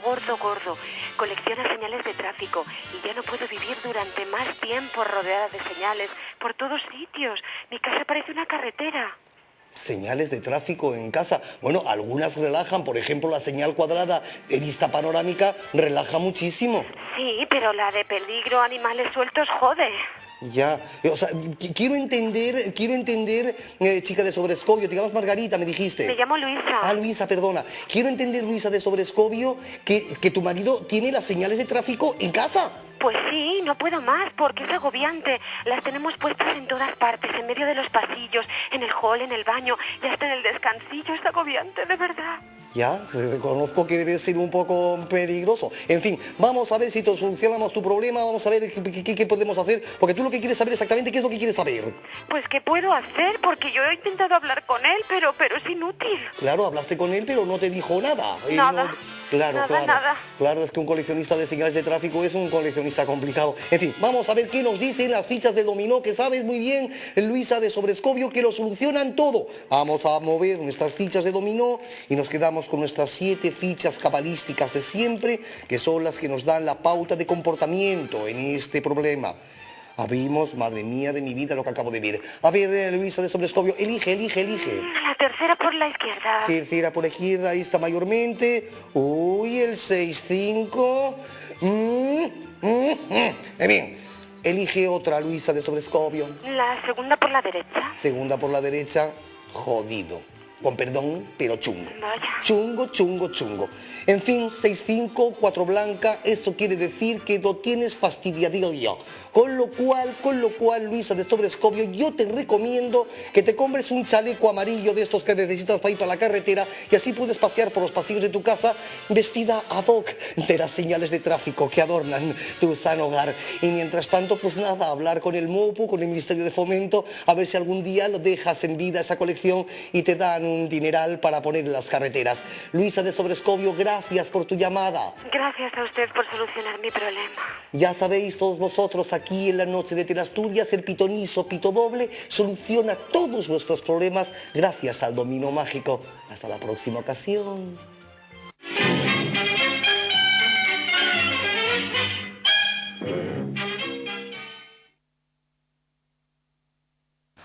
Pues después del pitoniso Pito Doble, vamos con otro maestro del periodismo. Empezábamos el programa con Emilio López Tamargo y vamos ya a mediados del programa pues con uno de mis maestros, sin duda alguna, una persona a la que yo personalmente le debo mucho en esta profesión. Fue primero el que me dio la primera oportunidad de escribir un artículo en La Hoja del Lunes, hace ya de esto pues muchísimos años, y hoy está con nosotros don José Vélez Abascal. Señor Vélez Abascal, muy buenas noches. Buenas noches.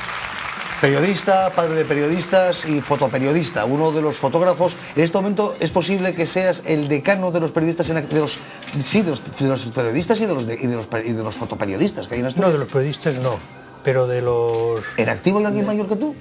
No, hombre, bueno, en activo no, pero que están como en activo sí, porque tienes a Eugenio de Rioja, Esteban Crecié, gente muy de tal, que están... Rubén se está haciendo de crítico...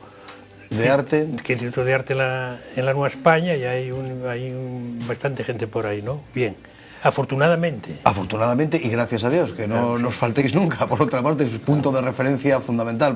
Hay que tener memoria histórica en esta vida, sí, memoria histórica, para no perderse nunca en veleidades. Está fallando un poco. Sí, la memoria histórica, sí. ¿A mí, a ti o a todos en general? Bueno, quizá a la gente joven está faltando conexión, la cadena no debe romperse, y se rompe con facilidad. Eso habría que hablar un día, de por qué hay ese salto generacional tan salvaje que ha dejado a algunas generaciones un poco sin puntos de referencia. Viudas. Patricia Gallo, muy buenas noches. Ha traído a don José Vélez para abrir una sección que a mí me hace muchísima ilusión, y ya sé que a ti también, que es fotoperiodistas asturianos. Y hemos empezado pues con el decano, sin duda alguna. Bueno, José Vélez se define más como periodista, casi que como... Bueno, es un poco extraño porque es periodista, pero a la vez lo que más te gusta es la fotografía. Sí, sí. Con lo cual, bueno... A mí me gustan las dos cosas. Yo no puedo vivir sin ambas. Yo con la fotografía solo, hombre, funcionaría perfectamente. Y con el periodismo solo no podría vivir. Necesito la muleta de la fotografía para poder andar. Pero Vélez está aquí, él me lo comentaba antes y bueno, mea culpa, para mí, para mucha gente de mi generación, hay muchísimas imágenes que tú todavía conservas en la memoria y conserva las fotografías, que luego algunas de ellas, fotografías históricas, por supuesto, por otra parte, vamos a ver... algunos de mi generación decía que bueno, que no tenemos esa memoria histórica, que vemos una fotografía de la calle Uría o de General Elorza de hace, pues ¿cuántos años puede ser? Pues 40 años. 30 años, 30 años, 40 años. Pero es que hay que precisar las cosas porque son así. Es que el señor Vélez es la leche. Le pide Patricia Gallo una serie de fotos, 10, 12 fotos para que veamos luego, para ver su trabajo a lo largo de los años. Y te da 100 y pico. Y ahí va que te preste. Y entonces, claro, hay miles de criterios para ordenar esas fotos. Miles. Y nosotros, Patricia ha elegido uno, yo había elegido otro y tú habrías elegido otro. Sí. ¿A que sí? Es que entre 100 y pico fotos se pueden elegir muchas, que son muchos años con una cámara detrás del ojo, fotografiando Asturias de arriba abajo. Lo que pasa es que hoy se produjo a una velocidad que no pudimos nadie hacerlo bien del todo. Pero bueno, cualquiera de ellas justifican perfectamente lo que se pretende, vamos. Porque son todos, hay que decir, fotografías prácticamente históricas. Eso lo hemos escogido de tu trabajo de hace muchos años. Eso sí, podemos ver alguna de ellas ya. Si vamos a empezar a verlas, vamos a ir comentándolas ya poco a poco, con lo cual ahí tenemos la primera, que eso es la calle General Elorza, claro, con un Gordini, un Ondini. Sinceramente no sé por qué la seleccioné, pero si tú me dices que es la calle General Elorza, yo te tengo que creer. Es que el único edificio que se va al fondo es la Cruz Roja. Claro. Entonces, ese es un punto de referencia, ¿no? Que ya podéis verlo. Eso es cuando Oviedo puede ser el Bosnia de hoy. ¿Eso qué es? ¿En el año 65, 66? Sí, 60 y tantos. 60 y tantos por los coches, lo digo.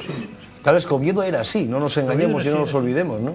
Bueno, por eso, aunque haya que hablar de un político, Gabriel Lorenzo es el causante de esta transformación de esta ciudad. De que no sea Bosnia. De que no sea Bosnia, sí. Hombre, otros alcaldes también contribuyeron, hay que reconocerlo, don José. También. Vamos con más fotos. Esta es en el Palacio de Paraguas. La Plaza del Paraguas, cuando las lecheras iban a ir por la mañana a vender la leche, que tenían en sus burros, y en sus burros traían las latas donde cogían los desperdicios de las casas y algunas veces mezclaban la leche, era algo impresentable. Por eso la central lechera ha liberado a Asturias de sufrir infecciones importantes. Porque además se vendía la leche a granel. A granel, sí, sí. De ahí viene el término... Blas Herrero, magnífico industrial, magnífico empresario. Que tiene muchas cosas a su favor. Yo lo conocí con una lecherina llevando leche a vender a los pisos. ¿Cómo ha cambiado, eh? Madre mía. Hoy es una potencia económica. Yo estuve con él en Madrid el otro día y en cualquier acto que está es la figura central. Sí, eso es lo bueno que tiene hacer historia, ¿ves? Que tú fuiste maestro de muchos y que hoy poca gente puede decirte a ti cualquier cosa, porque tú le replicas y les dices, oye, que yo te enseñé y yo te di la primera oportunidad. Todos podemos, hombre, yo trabajé con mucha gente a la vez, fuimos compañeros, Graciano y yo fuimos compañeros, Juan Delillo, luego se incorporó ya toda esta gente más joven y tuvimos... Primero fuimos los jóvenes nosotros. Por fin te llaman joven en este programa, cuando llegamos a la Nueva España, unos 15 o 20, unos 7 o 8 compañeros, Carcedo, Juan Delillo, Evaristo Arce, Guillermo García Alcalde... Ponte Viterbrun. Ponte llegó más tarde. No, Ponte llegó después. Ponte es un caso aparte. El padre de Laura Ponte. El padre de Laura Ponte, no lo sabe, sí. Periodista... Y marido de Marcela Zapico. Periodista también. Periodista también. Pues entonces los que estaban allí nos miraban con unas caras como diciendo... Estos yogurinos. Estos que llegan aquí. Y hay historias curiosísimas que no es el momento de contar, pero tiene mucha gracia. Vamos a ver más fotos que de don José Vélez Abascal. Estos son, pues, un muy conocido. Una foto histórica, ¿no? Eso ¿La primera vez que vinieron? Esto es cuando nombraron príncipe de Asturias en Covadonga al príncipe de Asturias. A don Felipe. Y está ahí con su montera picona. Y eso es una foto. Todo aquel día es un día muy histórico para Asturias. Después de aquel día, el turismo en el verano aumentó de una manera pues de un 15 o un 20%, porque claro, Covadonga fue conocida por toda España, que antes era la emisora de los medios y tal, y fue como, igual pasó cuando la vuelta a España subió a los lagos. A los lagos, sí. Las dos cosas ocasionaron un aumento del turismo en esa zona muy importante. Este año no sé si te ha tocado de alguna forma acercarte a cubrir los actos de los premios. Sí, los premios. Yo estoy en los premios desde el primer día hasta hoy. Desde los primeros premios en Desde el 81. Y ha cambiado mucho, ¿no? Me imagino que entonces erais 4 los que hacíais fotos ahora ahí viene porque se han incorporado, fíjate solamente a las televisiones locales lo que hay. Hoy ves a un acto que va a cualquier mindungue a dar una rueda de prensa y parece que está Gorbachov allí. Pasa una cosa, 40 cámaras y algo, como los trípodes ocupan tanto. Pues centrémonos, compañeros, vamos con las fotos que ha traído don José Vélez. Ahí tenemos a Félix Rodríguez de la Fuente, el amigo Félix, con ¿y el resto un ministro de Información y Turismo, no me acuerdo cómo se llamaba en este momento, y nuestro querido delegado de Información y Turismo, Serrano Castilla. Que era toda una institución, todo un poder fáctico en Asturias. Un granadino que se enamoró de Asturias de una manera enorme. Era muy buena persona, aunque cuando llegó aquí todos le teníamos miedo, decían que venía de La Coruña, que controlaba mucho los medios de comunicación, sin embargo fue muy buena persona. Y aquí se quedó y aquí se murió. Más fotos, don Javier. Eso es histórico también. No sabía lo que era exactamente, pero me lo imagino. No es un yonki haciéndose una china, no. Eso es después del robo de la catedral.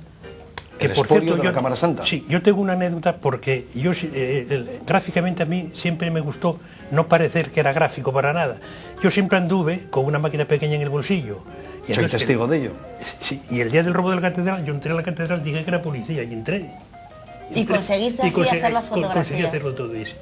Esto, sin embargo, son las piezas ya encima en una mesa donde la joyería de Pedro Álvarez, el hijo de Pedro Álvarez, estaba reparando ya, armando el desastre que había montado, sí. Luego fuimos a Portugal y yo a hacerle una entrevista al ladrón. Al ladrón, sí. Esta foto la vio fatal. Esa foto es una... Yo siempre los niños me... Es en el Carlos Tartiere antiguo. En el Carlos Tartiere antiguo, un Sporting Oviedo, un lleno impresionante, y rompieron las vallas y heridos, y los niños pues sufrieron las...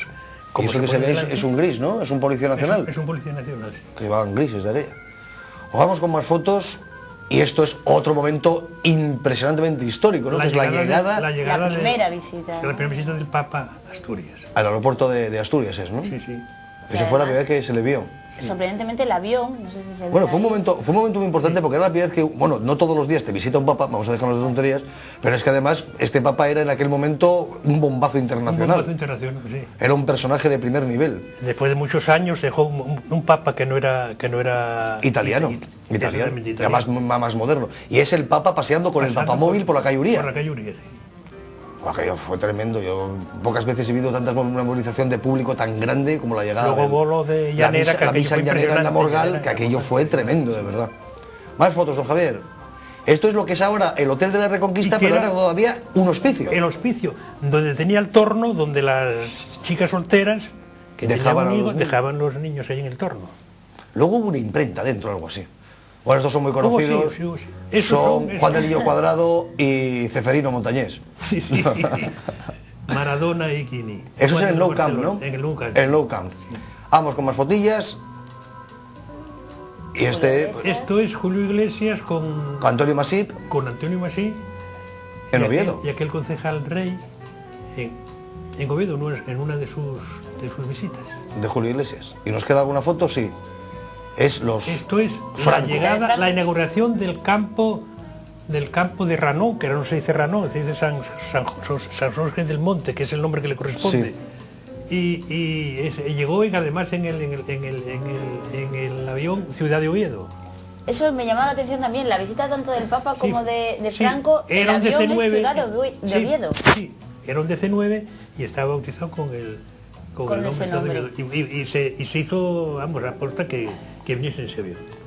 Pues, don José Vélez, muchísimas gracias por haber abierto esta sección de fotoperiodistas asturianos, por los que irán pasando, esperemos que pasen pues todos o casi todos los que podamos traer por aquí. Ha sido un placer tenerte aquí una vez más, porque yo sé que eres un buen amigo y buen compañero y aceptas estas cosas con toda la tranquilidad del mundo.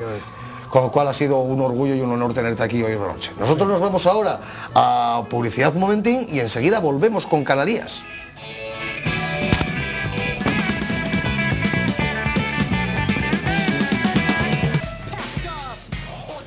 Que no llega. ¿Ya estamos en directo? Saludos cordiales, otro domingo más para ver el final del partido 3-0 en nuestro campo, ganador el equipo de aquí del Teberga, y estamos aquí en los vestuarios a ver si podemos coger a alguien del equipo. Petrov, por favor, Petrov, ese 3-0, ¿cómo fue? ¿Cómo pudiste marcar esos 3 goles? Espera. En los subtítulos todavía no está apareciendo ni hay español. Por favor, en español. Perdona, camarada. Iba diciendo yo que el partido... Espera, ¿un poco más en español? Que sí, mira, lo que te quería decir era que... Ya que estamos aquí un poco en asturiano. Mira, Fiu, iba contándote que son 90 minutos que ahí vas corriendo y dándolo todo en todo momento. Sí, señor. Ese equipo va a perdurar. Bueno, hay que ir partido a partido, ya se sabe, 90 ¡esa categoría! Minutos, 11 contra 11, una pelota en medio, y es lo que hay. Que el mister lo echamos, ponemos otro, ¿qué hacemos con el mister? No, el mister sabe lo que hace, sabe motivarnos y solo tenemos que... Mira, vamos a dejarlo así, porque tú, Espera un momento, sujeta. Quiero decirte... Oye, que llevo toda la tarde, chico, ahí sentado, mirando para vosotros que estoy hasta las narices, cuéntame. No, que yo quería decirte que todos los días me paras y me preguntas lo mismo. Que si 90 minutos, que si 11 contra 11, ¿qué quieres que te conteste? Tópicos. Pero vamos a ver, pregunta otras cosas más complicadas, algo nuevo. ¿Tú qué piensas que... Oiga, el fútbol es así. El fútbol puede ser así, pero... Pregúntame algo, porque a ver si piensas tú que... Vamos allá. ¿Qué opinas de los campos morfogenéticos de Sheldrake? ¡Ay, valiente y candao! ¿Bush o Kerry en estas elecciones que están pasando en estos momentos calientes?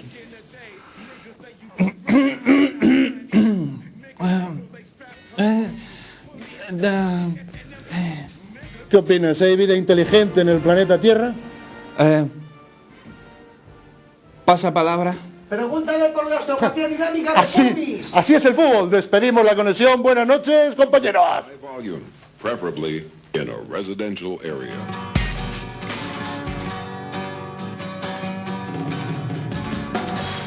Otro camino, otra dirección. Siempre de paso, siempre sin calor. No sé lo que busco, tal vez un lugar. Una buena juerga o solo un café. La noche cayó, un coche salió, carretera sin dirección.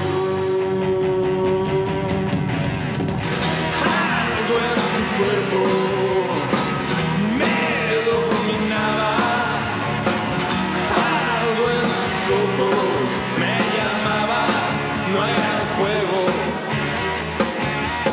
Como un perro vagabundo sin dueño.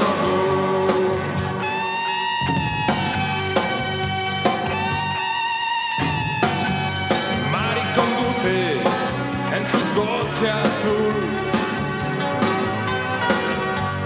ojos hambrientos barren el arcén. Mira, chica, no hay otra solución.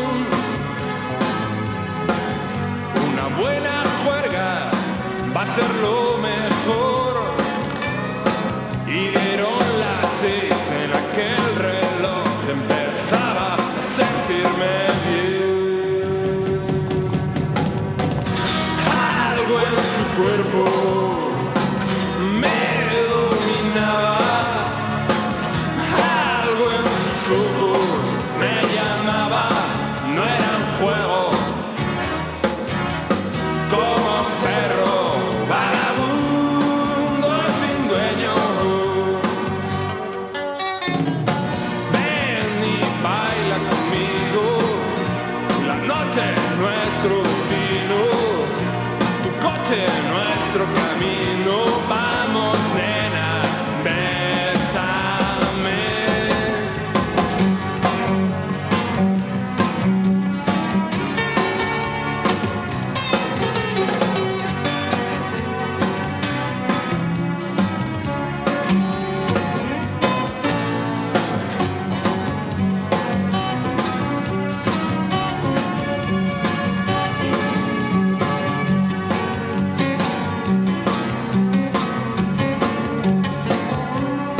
La noche cayó y un coche salió, carretera sin dirección.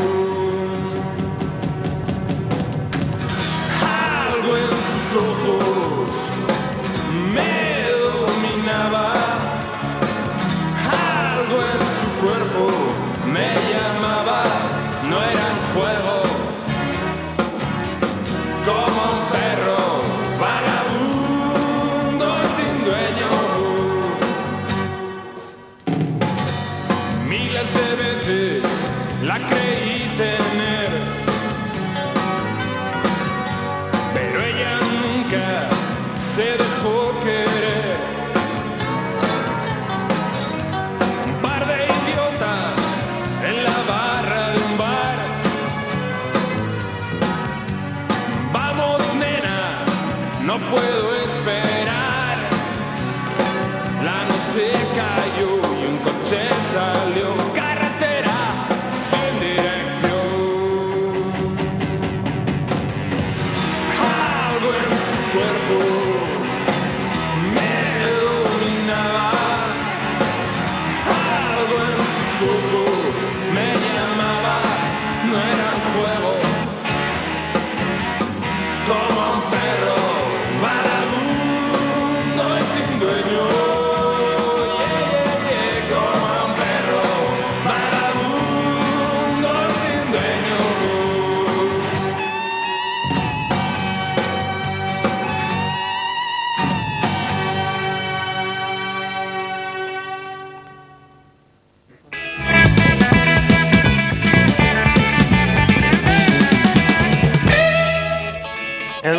acabamos de escuchar se llamaba Roan, era un grupo avilesino liderado por su guitarrista y cantante Joaquín Prieto, el doctor Prieto, que abandonó la carrera de medicina para dedicarse a grabar música y a dedicarse a ser ingeniero técnico de sonido. No me salía la palabra técnico de sonido y no sabía qué decir. Roan, un grupo que ganó un concurso de maquetas y grabó un magnífico disco, y esta canción, Como un perro, formaba parte de ese trabajo discográfico. Vamos con más cosas, porque según el refranero castellano, por los santos, nieve en los altos. Este año se ha cumplido y los aficionados al esquí ya comienzan a sufrir esperando que el manto blanco cubra las pistas de esquí. Las grandes estaciones han comenzado a acercarse a Asturias para ofrecer sus servicios, y el Principado es un mercado apetecible. La primera presentación ha sido de la estación de esquí de Sierra Nevada. Tete Bonilla nos ha preparado este siguiente reportaje.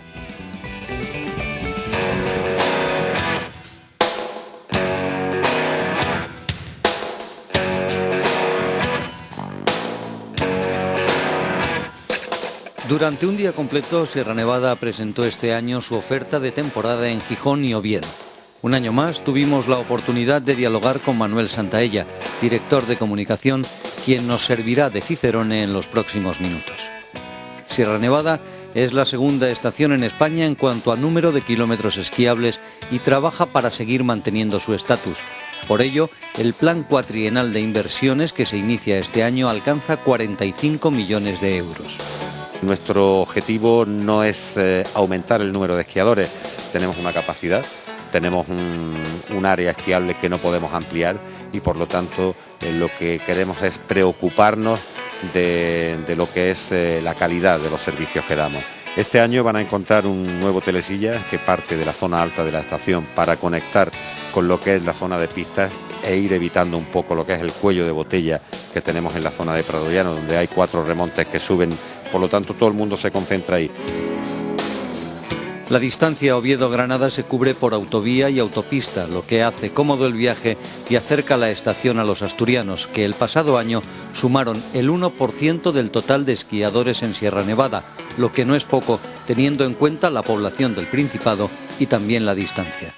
Yo creo que hoy en día las comunicaciones que tenemos entre todas las ciudades con Granada son factor importantísimo a la hora de decidir un punto de destino. Yo creo incluso que al asturiano, a pesar de tener otras estaciones aquí más cercanas, casi se le va el mismo tiempo en ir hasta Sierra Nevada que en ir a las estaciones, digamos las estaciones del Pirineo catalán, ¿no?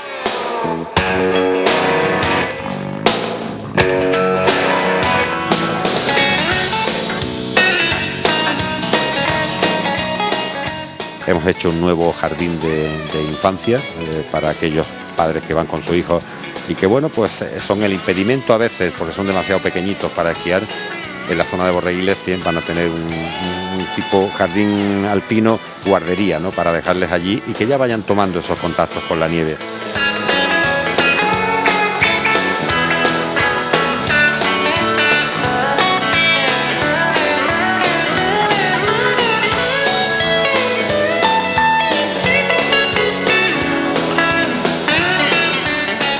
No solamente Sierra Nevada funciona en invierno, sino que también es un entorno y que tiene una serie de actividades en verano, como es lo que presentamos también este año, nuestro programa Sierra Nevada Activa, ¿no?, que es para disfrutar Sierra Nevada los 365 días del año.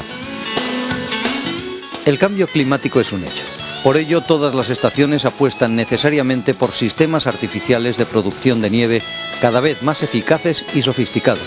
Sierra Nevada también, como confirma Manuel Santaella, director de comunicación.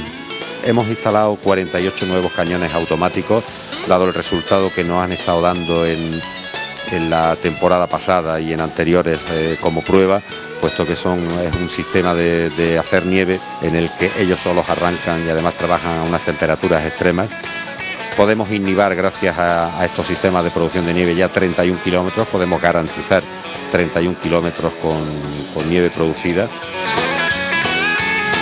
Otro de los tesoros de Sierra Nevada es María José Rienda, tercera en la Copa del Mundo del pasado año en slalom gigante y que ha comenzado esta temporada con gran fuerza. Está muy ilusionada, está muy bien preparada, sabe lo que quiere y por supuesto se encuentra en plena forma. va a dar mucho que hablar María José Rienda, y este año esperemos que se pueda subir al cajón más veces que el año pasado. Lo tiene muy claro y yo creo que lo va a conseguir.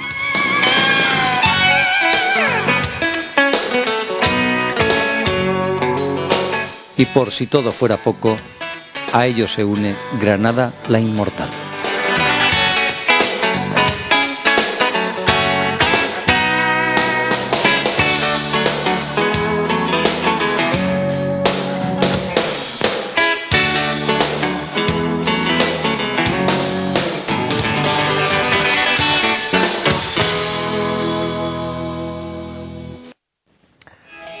Pues los aficionados al esquí ya saben que tienen en Sierra Nevada una buena oportunidad para practicar su deporte favorito. No hace falta irse a Sierra Nevada, también hay estaciones de esquí más cerca de todos nosotros, como son Valgar de Pajares o San Isidro, sin ir más lejos.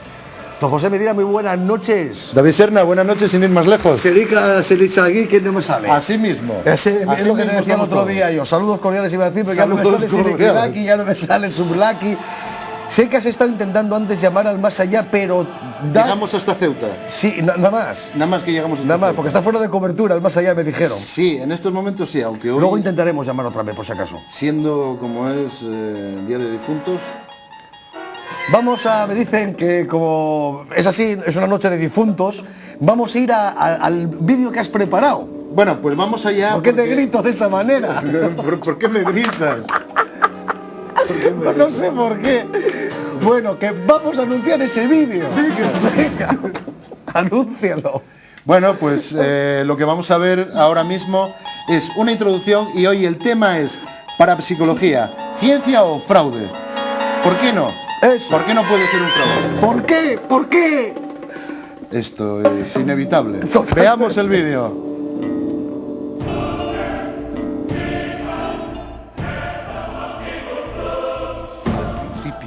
Estaban los dioses y gobernaban la tierra. Zeus, Júpiter, Odín dirigían su ira o su amor sobre los humanos. Incluso tenían relaciones con ellos. Y nacían, a causa de esto, semidioses, o como cuenta la Biblia, gigantes. Sí, en la Biblia. Si leemos el Génesis dice, y los hijos de Dios vieron bellas a las hijas de los hombres y cohabitaron con ellas, y de esa unión nacieron gigantes. Curioso, ¿verdad? Después, los muertos nos hablaban gracias a diversos procedimientos. Las brujas y brujos hicieron su aparición y por fin, el ser humano empezó a descubrir que no es oro todo lo que reluce. Investigadores de todo el mundo empezaron a buscar una explicación lógica a los sucesos que se originaron en las décadas finales del siglo XIX con el espiritismo y demás sucesos extraños. Entre estos investigadores había nombres que quedarían para la historia: Sir William Crookes, Frederick Myers, ¿le suena Sigmund Freud? O el Premio Nobel de 1913 de Fisiología y Medicina, Charles Albert Richet, impulsor y creador de la madre de la parapsicología, la metapsíquica. Omnia iam fien fieri qua possem negaban. Así comenzaba su tratado de metapsíquica, fechado en 1923, 40 años de trabajos psíquicos. En él se detallaba todos los pormenores de cualquier fenómeno paranormal con la mayor lógica y raciocinio, incluso ante situaciones que Richet no podía explicar. Como era previsible, el movimiento espírita o los espiritistas llevaron a la confusión, el desastre y la prostitución de aquella recién nacida ciencia, hundiéndola en todo el excremento de sus estafas y dolosas puestas circenses. Desacreditada la metapsíquica, desaparece para, en la década de los años 30 del siglo XX, aparecer en las investigaciones del doctor en psicología Joseph Van Rijn y su esposa en la Universidad de Duke, en Carolina del Norte, con investigaciones dentro de la telepatía, la clarividencia o la premonición con el nombre de parapsicología, estudiada en la época actual en las cátedras de psicología de muchas universidades mundiales. También habría que decir que muchas investigaciones de Rhine fueron manipuladas para tener los resultados que se esperaban. Esto, más el boom de la reaparición de brujos de pacotilla, espiritistas titiriteros, sectas y demás estafadores, hizo que de nuevo se viera a esta ciencia como un compinche de toda esta fauna. De hecho, por tener una alteración como la clarividencia, muchos brujos se creen ya parapsicólogos. Y eso es como creer que por tener una hernia discal uno ya es traumatólogo. Por eso los profesionales que estamos en esto intentamos que los estudios e investigaciones sean realizados por psicólogos, psiquiatras y, en suma, que la ciencia se ocupe de la ciencia. Y de nuevo estamos como al principio. No es oro todo lo que reluce.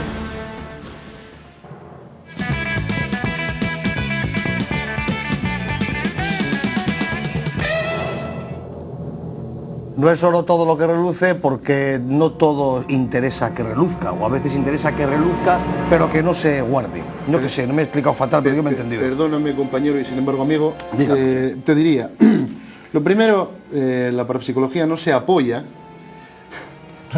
sobre, digamos, algo sólido y que lleva muchos años. Como antes decía en este vídeo, antes se llamaba metapsíquica. La metapsíquica fue investigada por científicos como Albert Richet, que por ahí tenemos alguna imagen. Hay alguna foto por ahí del señor Richet, sí. Vamos a ir sacando imágenes y vamos a ir comentándolas.